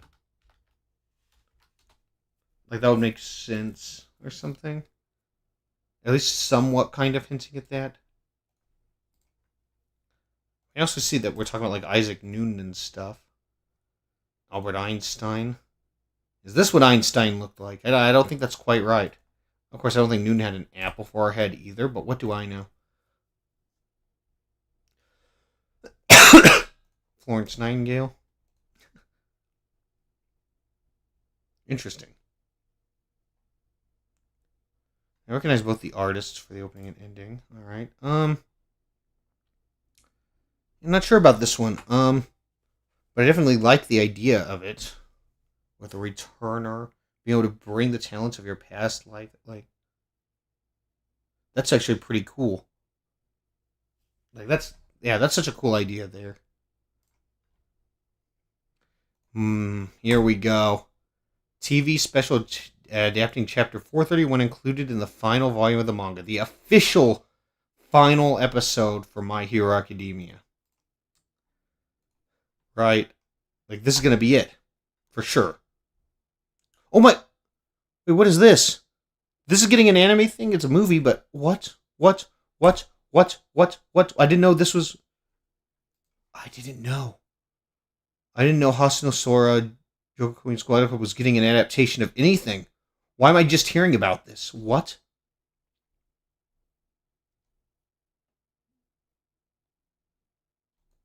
This is literally the first I'm hearing. I don't know anything about, like, the game stuff or anything. It's a game, right? Like, Love Live has games and stuff. I'm not sure if that's, like, what... or whatever this is supposed to be based on. I'm not sure. Let me know exactly what the deal with Love Live is with stuff like that. But I've seen Love Live, all four of these: School Idol, Project Sunshine, Nijigasaki Superstar. And I've definitely seen images of some of these girls.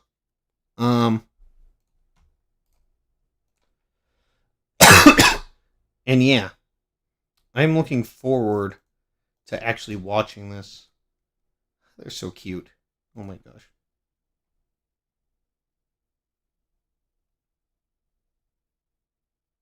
Yeah, I've heard of Hosono Sora, though.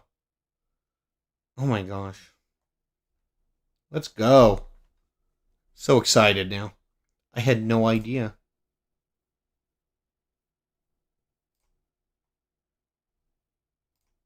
Yeah, add that to the list. Whoa!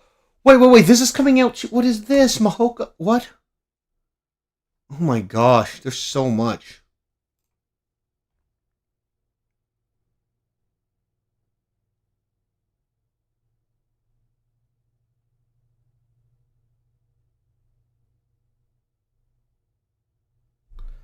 Man.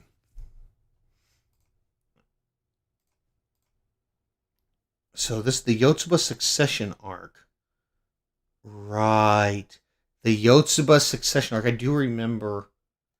Oh my gosh. Man. This is going to be... Oh, I'm looking forward to it. I love Miyuki. Love Tatsuya. So many great moments in this show. I'll always love this show. I don't care.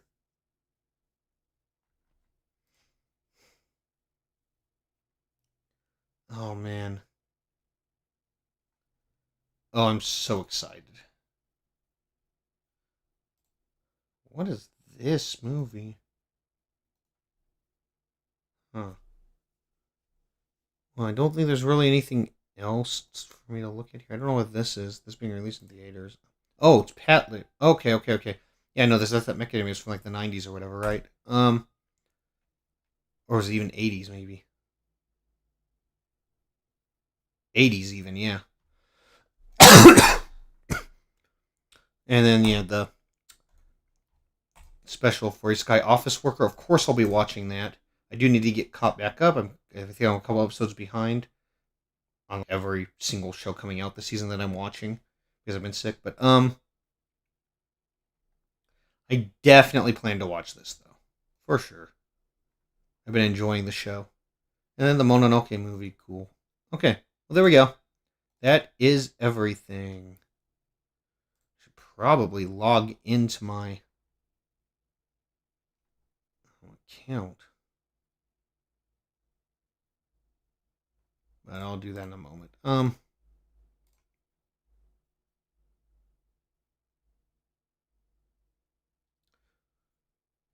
But there we go. That is going to do it. I don't think I'm gonna set up my Fantasy Anime League thing on stream this time, honestly. Whoops. What did I?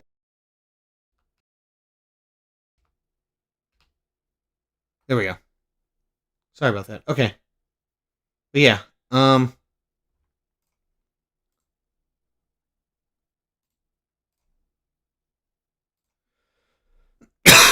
Well, that's gonna do it. Yeah,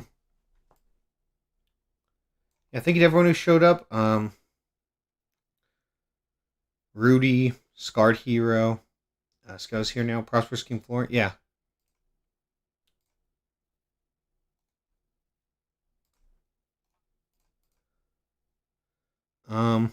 Looking forward to the next season, and I do plan, hopefully, to catch up on everything that I'm trying to watch this season after I've been sick here. And yeah. And what was it? Again, there was one thing that had already started airing this season too. That I need to.